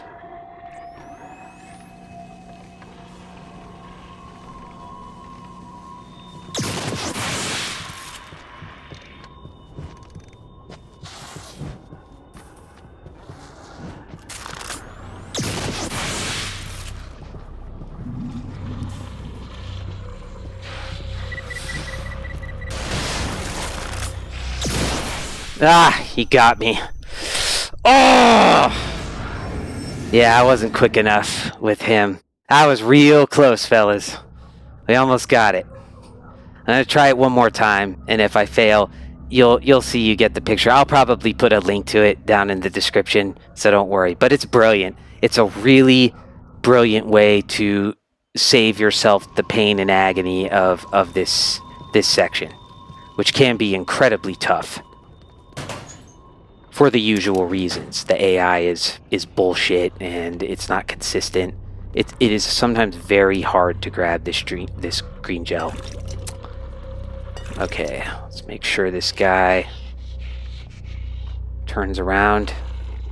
He's an aimbotter.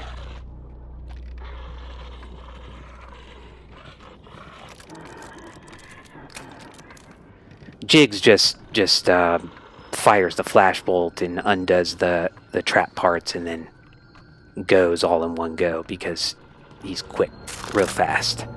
But I don't trust myself to be that quick, as you saw from the gondola ride. That's probably a rational distrust that I have, rational skepticism of myself.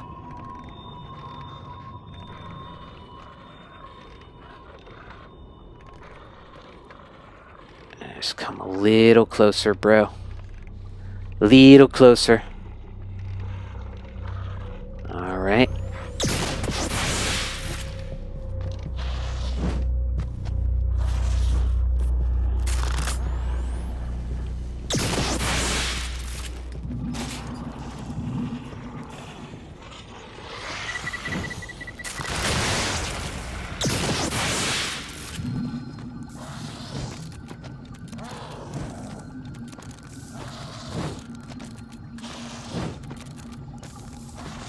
And you're done. If I just ran out of here, you know, it would be over.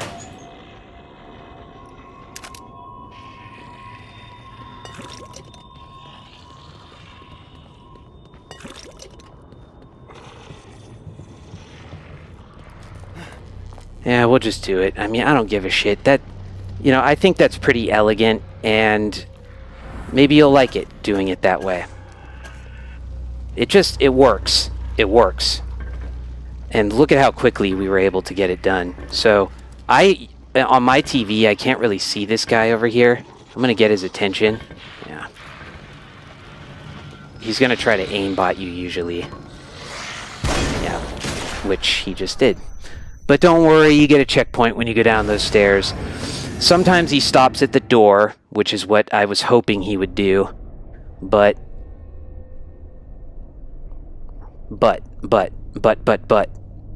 We all know what comes after the but.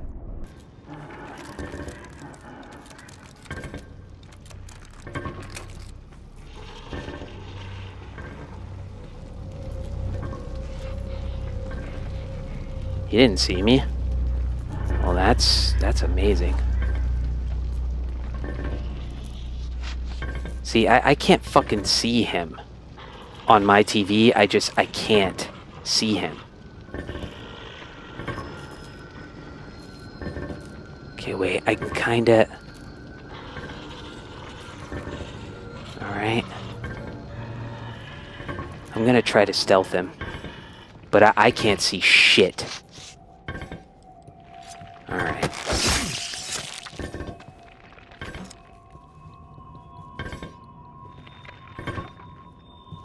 Definitely get those shotgun shells. Now, the keeper is in this room. You don't really need to worry about him. Just don't press up on him or start a fight. Don't start a fight with him.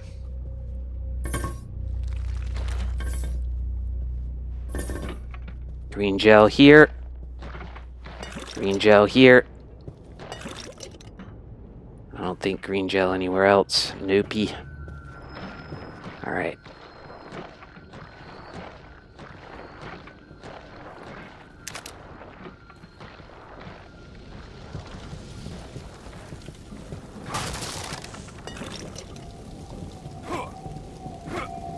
See, we missed quite a good deal of green gel from the Ruvik clones. In that part, there was 2 of them, and we didn't kill any of them. We just ran past them. So it all depends on, you know, your estimation of your resources at that time when you reach that part in the level,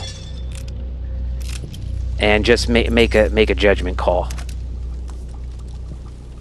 You know, if you can get past it doing that. But all credit due to to Jigsaw for coming up with that strategy. It's really beautiful. I just love it. It has this rhythm to it where you don't run, you just kind of jog, fire a flashbolt, jog, fire a flashbolt, and it's over. It's fantastic. The only thing that guy in that last room, he can come out and get you really quick, like he did the first time. So you gotta, it's kind of tight.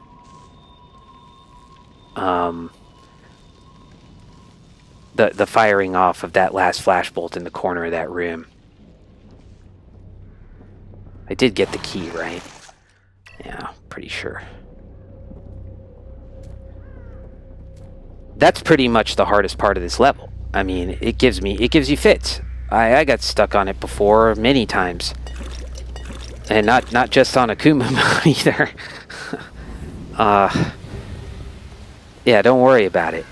But I think it's just that I have been frustrated enough with me trying to exemplify things today, you know, give examples of them for you, and just completely fucking it up, that when I finally did something right, I was really loath to just say, yeah, fuck it, we'll treat it like it didn't happen. No, I wanted to leave that one in there. And it's good. More people... Jigs doesn't... I don't think he doesn't use that strategy. He doesn't use that strategy anymore. He uses another one, which I guess is quicker for him, because his main concern is speed running. But the other strategy I was going to show you is from K-Hunk. And K-Hunk's is also very elegant, but it's more stealthy. You basically use 3 bottles to rearrange where the haunted are going to be, and then just crawl your way, crouch your way through until the end, and you get through. It's really great. And then, of course, my way, the way I was going to show you, is just fucking kill everything. It was happening to me. I could see what was going on. I could see it, but I couldn't turn around. So I think I'm going to be making my next batch of upgrades now, but Lady. it's all going to depend on what kind of gel I get. If one wishes And to I doubt I'm going to get much, because all they want to do is give me, you know, shotgun rounds and harpoon bolts and shit. I don't know. This is really, really weird. And now would be a very good time to give me my fucking 2 extra keys. Seriously.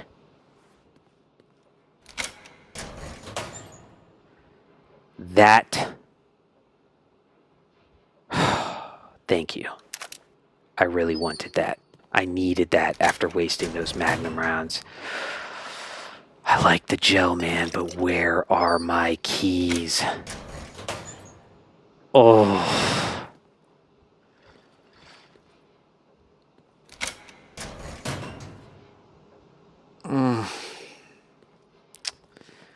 I hope I have enough to get my Magnum up to level 5. Because I want to be done with that shit. The level 5 Magnum, I mean, anything outside of a tank type boss, it's gonna take out in 1 or 2 shots. So, like the traumas, it'll take traumas out. The traumas in level 14 in 2 shots. I would like to get my firing rate up. Reload time is not that important, but okay, I can't do any more real solid upgrades to my shotgun at the moment. Maybe, yeah. Shit, I don't know. Yeah. Man, I didn't realize I hadn't done my damage multiple. I usually get more than this, but I just don't have a lot of green gel.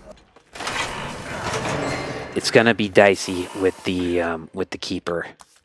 Gonna be a real close run thing. Still, I love this level. I love it. Love it.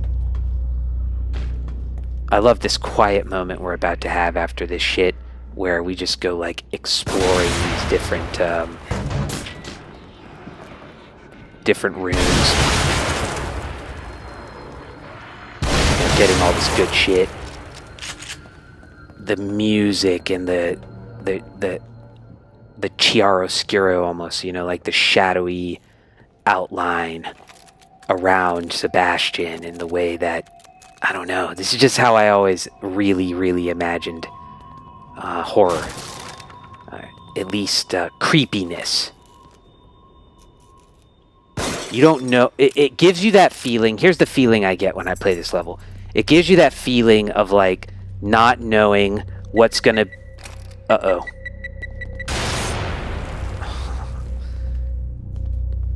You gotta be sure that yeah, you gotta be sure you get those or they'll blow you up. It gives you that feeling. Sorry, me, not you. It gives me the feeling of not knowing what's going to be around the corner. That's how I felt. I was so anxious when I played this. It's really one of the only levels in the game that has what could authentically be called a kind of survival horror feel. And I think maybe if the whole game was like this, more people would have loved it right off the bat. I'm sorry, I thought I was missing a bolt. But as it is, the game is a hodgepodge, a mishmash of things, and it's crazy. Something interesting, though, like that sort of illustrates what kind of person, what kind of game designer you're dealing with. I don't know what kind of a person, but what kind of a game designer you're dealing with Mikami. Shinji Mikami, man. That is a cool motherfucker. That is a cool motherfucker. He could have played in Predator. You know, that's how cool that motherfucker is. He could have been a character in Predator. And he was discussing the Keeper. You know, the concept of the Keeper with Nakamura, the woman who designed him. And she was saying that I hate the way that the Keeper's gameplay was fleshed out, because she didn't think it was the nature of that character to teleport, as it were. He doesn't really teleport, but he'll rip his head off and then come up through different areas, have an illusory, surreal aspect to him. All right? And she just said, I hate that, because I think it totally violates his concept. And it's like, you hear that and you're like, yeah. I mean, I can definitely understand that. It makes a hell of a lot of sense, actually. And you know what Mikami said? I just found this very revealing of something that I've always thought about him. He said, yes, I understand what you're saying, and it makes sense, but one of the other guys who was responsible for, I don't know, making the character into something that actually functions in the game, he had the idea of having him, you know, tear his head off and pop up through different safes and have you run around and shit like that. And what Mikami said was, I just thought that added a fun aspect to the gameplay, and so I included it. Period. That's it. And that's always been my sense about Shinji Mikami. He cares about gameplay, first and foremost, even if it means you have to have a shit story, even if it means he doesn't care about story. That's who he is. He is old school. And I fucking love that about him. He's one of the last of a dying breed. And this game, I think, was his attempt to do his old school type deal in a new school setting. You know, like with these graphics and being able to move when you shoot and all that kind of shit. And people just felt that it was too awkward to be called a success. You know, the jankiness of the tank controls, and I think he kept that in because he thinks it's a part of what makes survival horror, and he should know. He all but invented it. But anyway, I think as time goes on, opinions on this are gonna moderate. And I asked earlier, you know, how do you evaluate this game when you see me so frustrated? And everyone, I've been watching videos and you just see the best players, the worst players, everyone just going, what the fuck was that? What the fuck was that? What the fuck was that? Huh? What? It always happens. Can that possibly be a good game? Well, let's get through this section first and then address that question. One of the things that the speedrunners are doing now is they're firing a shock bolt over there to try to get the little green razor dudes out of the picture so they can just kind of fly through this section. It's difficult to do, and it depends on how the distance on your shock bolt, but here's how I do it. With my shock bolts fully upgraded and my bolts fully upgraded, including the range and all that stuff, I get to the back of the room, like here, like against this thing, and I aim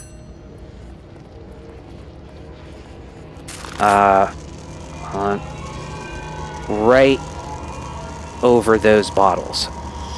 Okay?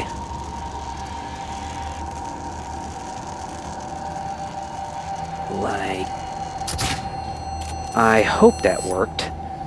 But you'll only know if it worked when the thing starts, so we'll see. And if it works, our life is going to be a lot easier here. It did. And you just got to get rid of this guy. Don't you love it how they fucking like... Did I get him? I think I did.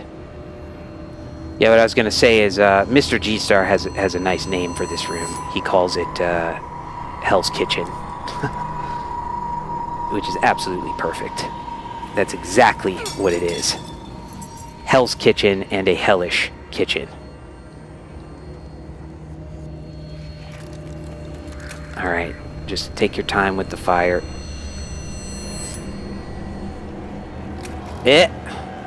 Fuck.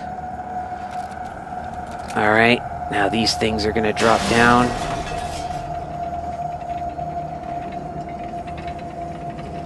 I really hope I got the key.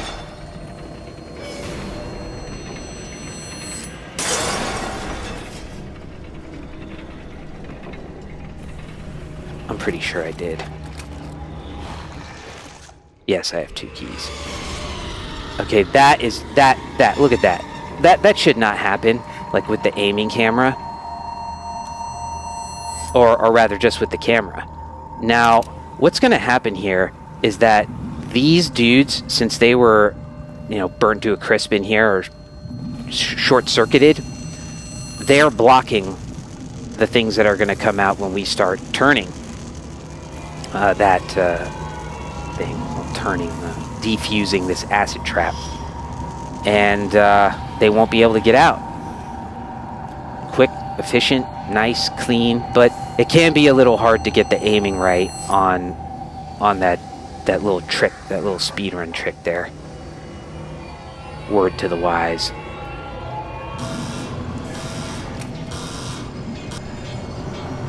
See, they can't get out. Isn't that lovely? That's why I love speedrunners, man. They come up with the best fucking shit. Never ever would have thought of such a thing on my own. I swear. So anyway, I mean, we were saying, how do you judge such a game? And ultimately, it's on the terms I think that Mikami would want them to be judged on, like the atmosphere. That's clearly more important to him than the story. The story is dog shit. It's just meaningless crap, and even in his own words, he all but admits that it's just window dressing for these different environments that he's obsessed with. Like we said, castle, village, and military base. You judge it on how fun it is, the replay value. Does it ever get old? Do you ever get sick of it? Can you replay it again? Do you want to go straight into a new game plus? Can you play a whole game just blasting people apart with the brass knuckles? Yes, yes, yes, and yes. All of that shit. And people just never stop playing this game. And the audience for it grows as time goes on. So I do think that eventually, without denying its flaws, its heavy flaws, much like the flaws of the tank controls and such in Resident Evil, or the aiming of the shotgun, it will come to be acknowledged as a classic. Yeah. So we are going to come here to fight the Keeper. Now here's what you want to do. You're going to have to kill him 3 times. Use an ice bolt the first time. He's going to come from that way usually. And then shoot him with your sniper rifle 2 times. Then he's most likely going to spawn over here. And when he does, you want to get him with a shock bolt. Why? Because one of those green fuckers is going to come out of there. And if you hit him near him on the ground with the shock bolt, it will also get the green razor thing and spare you a lot of trouble. Then pop him with the sniper rifle, kill him. Go back here, go back to ice bolts, do it again. And then run out. That's the plan. That is the plan.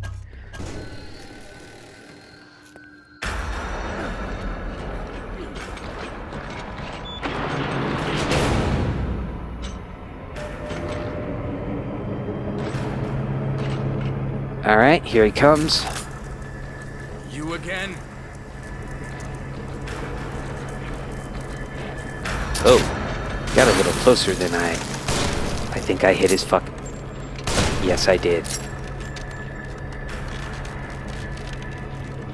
Fuck it. We'll just try.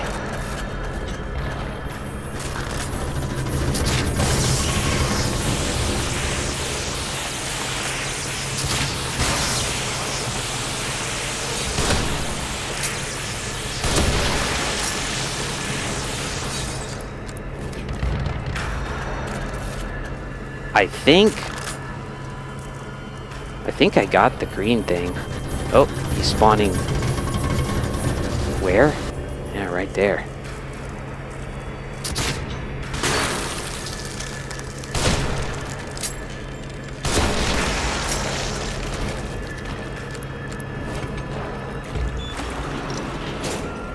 Come on.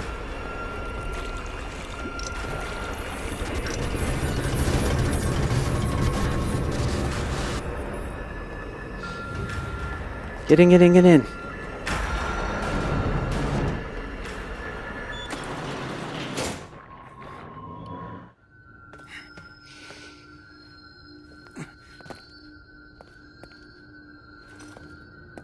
Get your trap parts.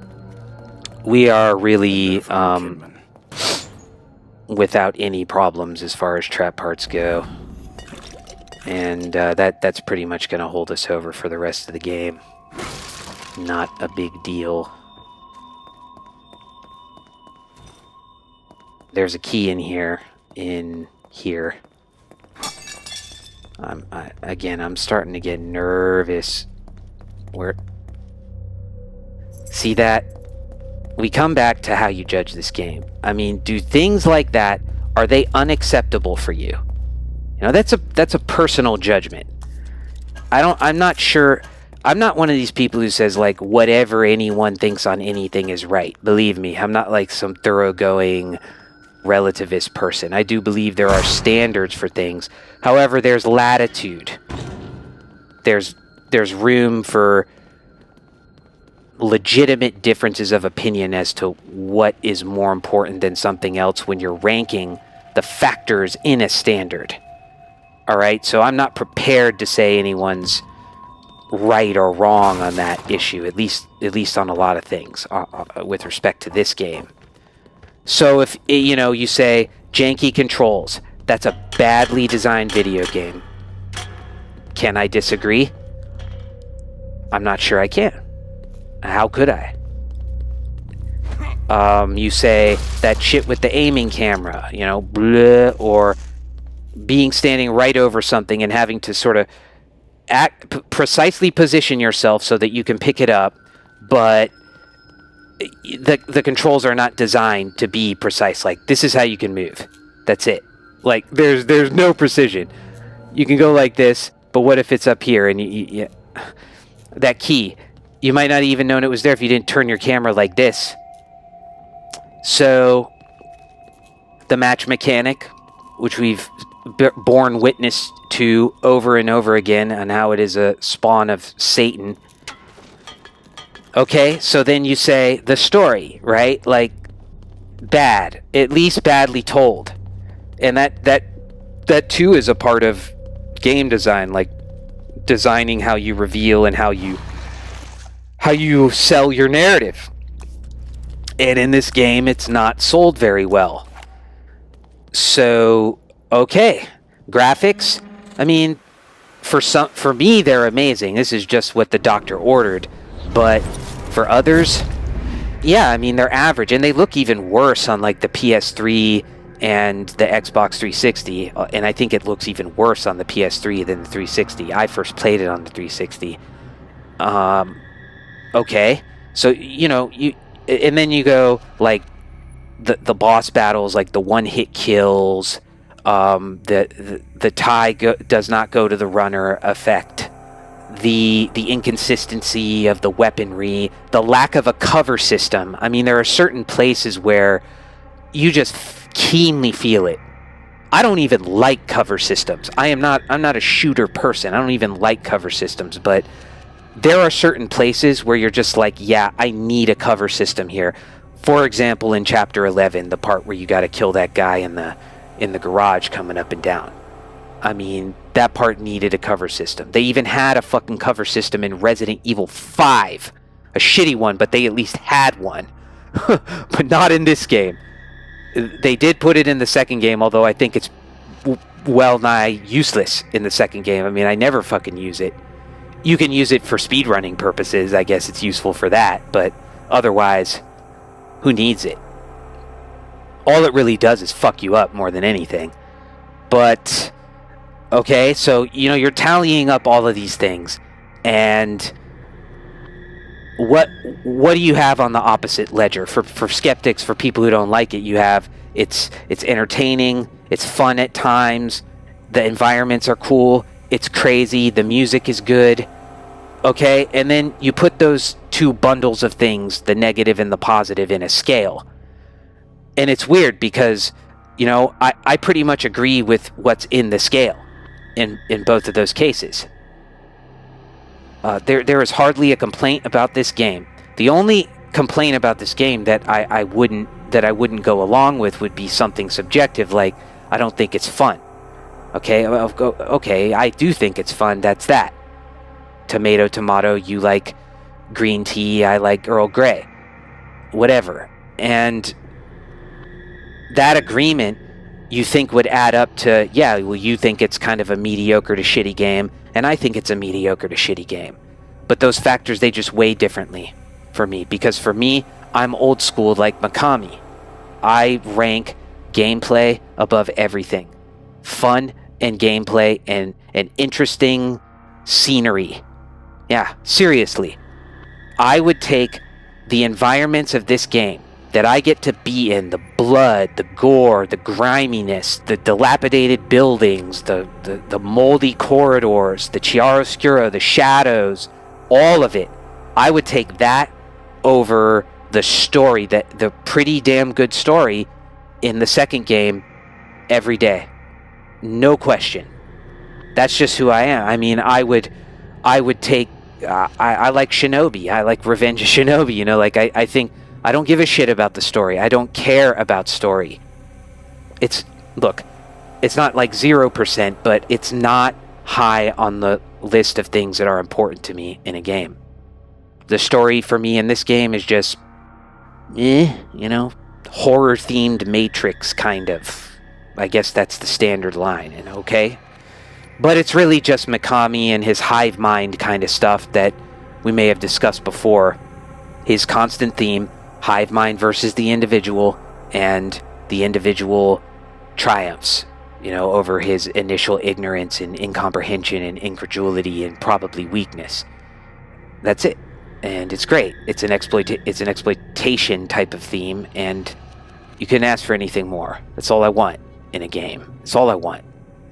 I don't need a lecture in a game. I don't need profundity in a game. In fact, the profundity in a game, for me, just comes from the interactive part of it, like playing it. the physics, the mechanics, the way they all meld together with the environments, and that all contributes to a sense of what is often loosely called immersion. I don't think of immersion in the same way as other people do, because I can die a million times and still be perfectly immersed.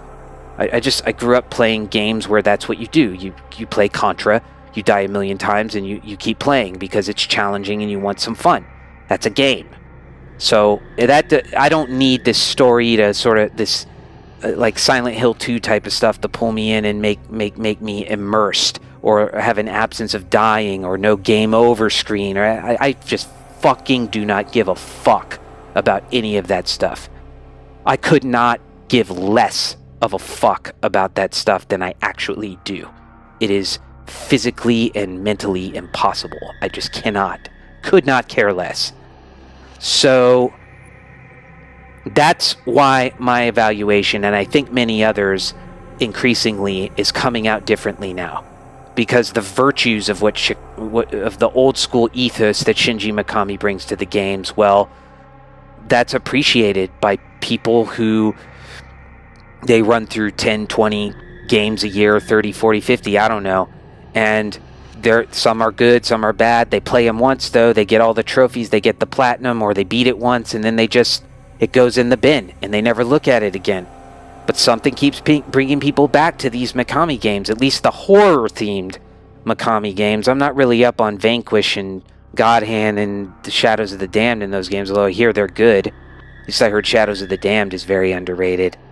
But people keep coming back to these games, and there is a reason, and it's not the story, and it's not the AAA times 10 graphics, or the great writing, or the serious depth and profundity, and addressing of social issues and responsibility and all this shit in the game. Nah, man.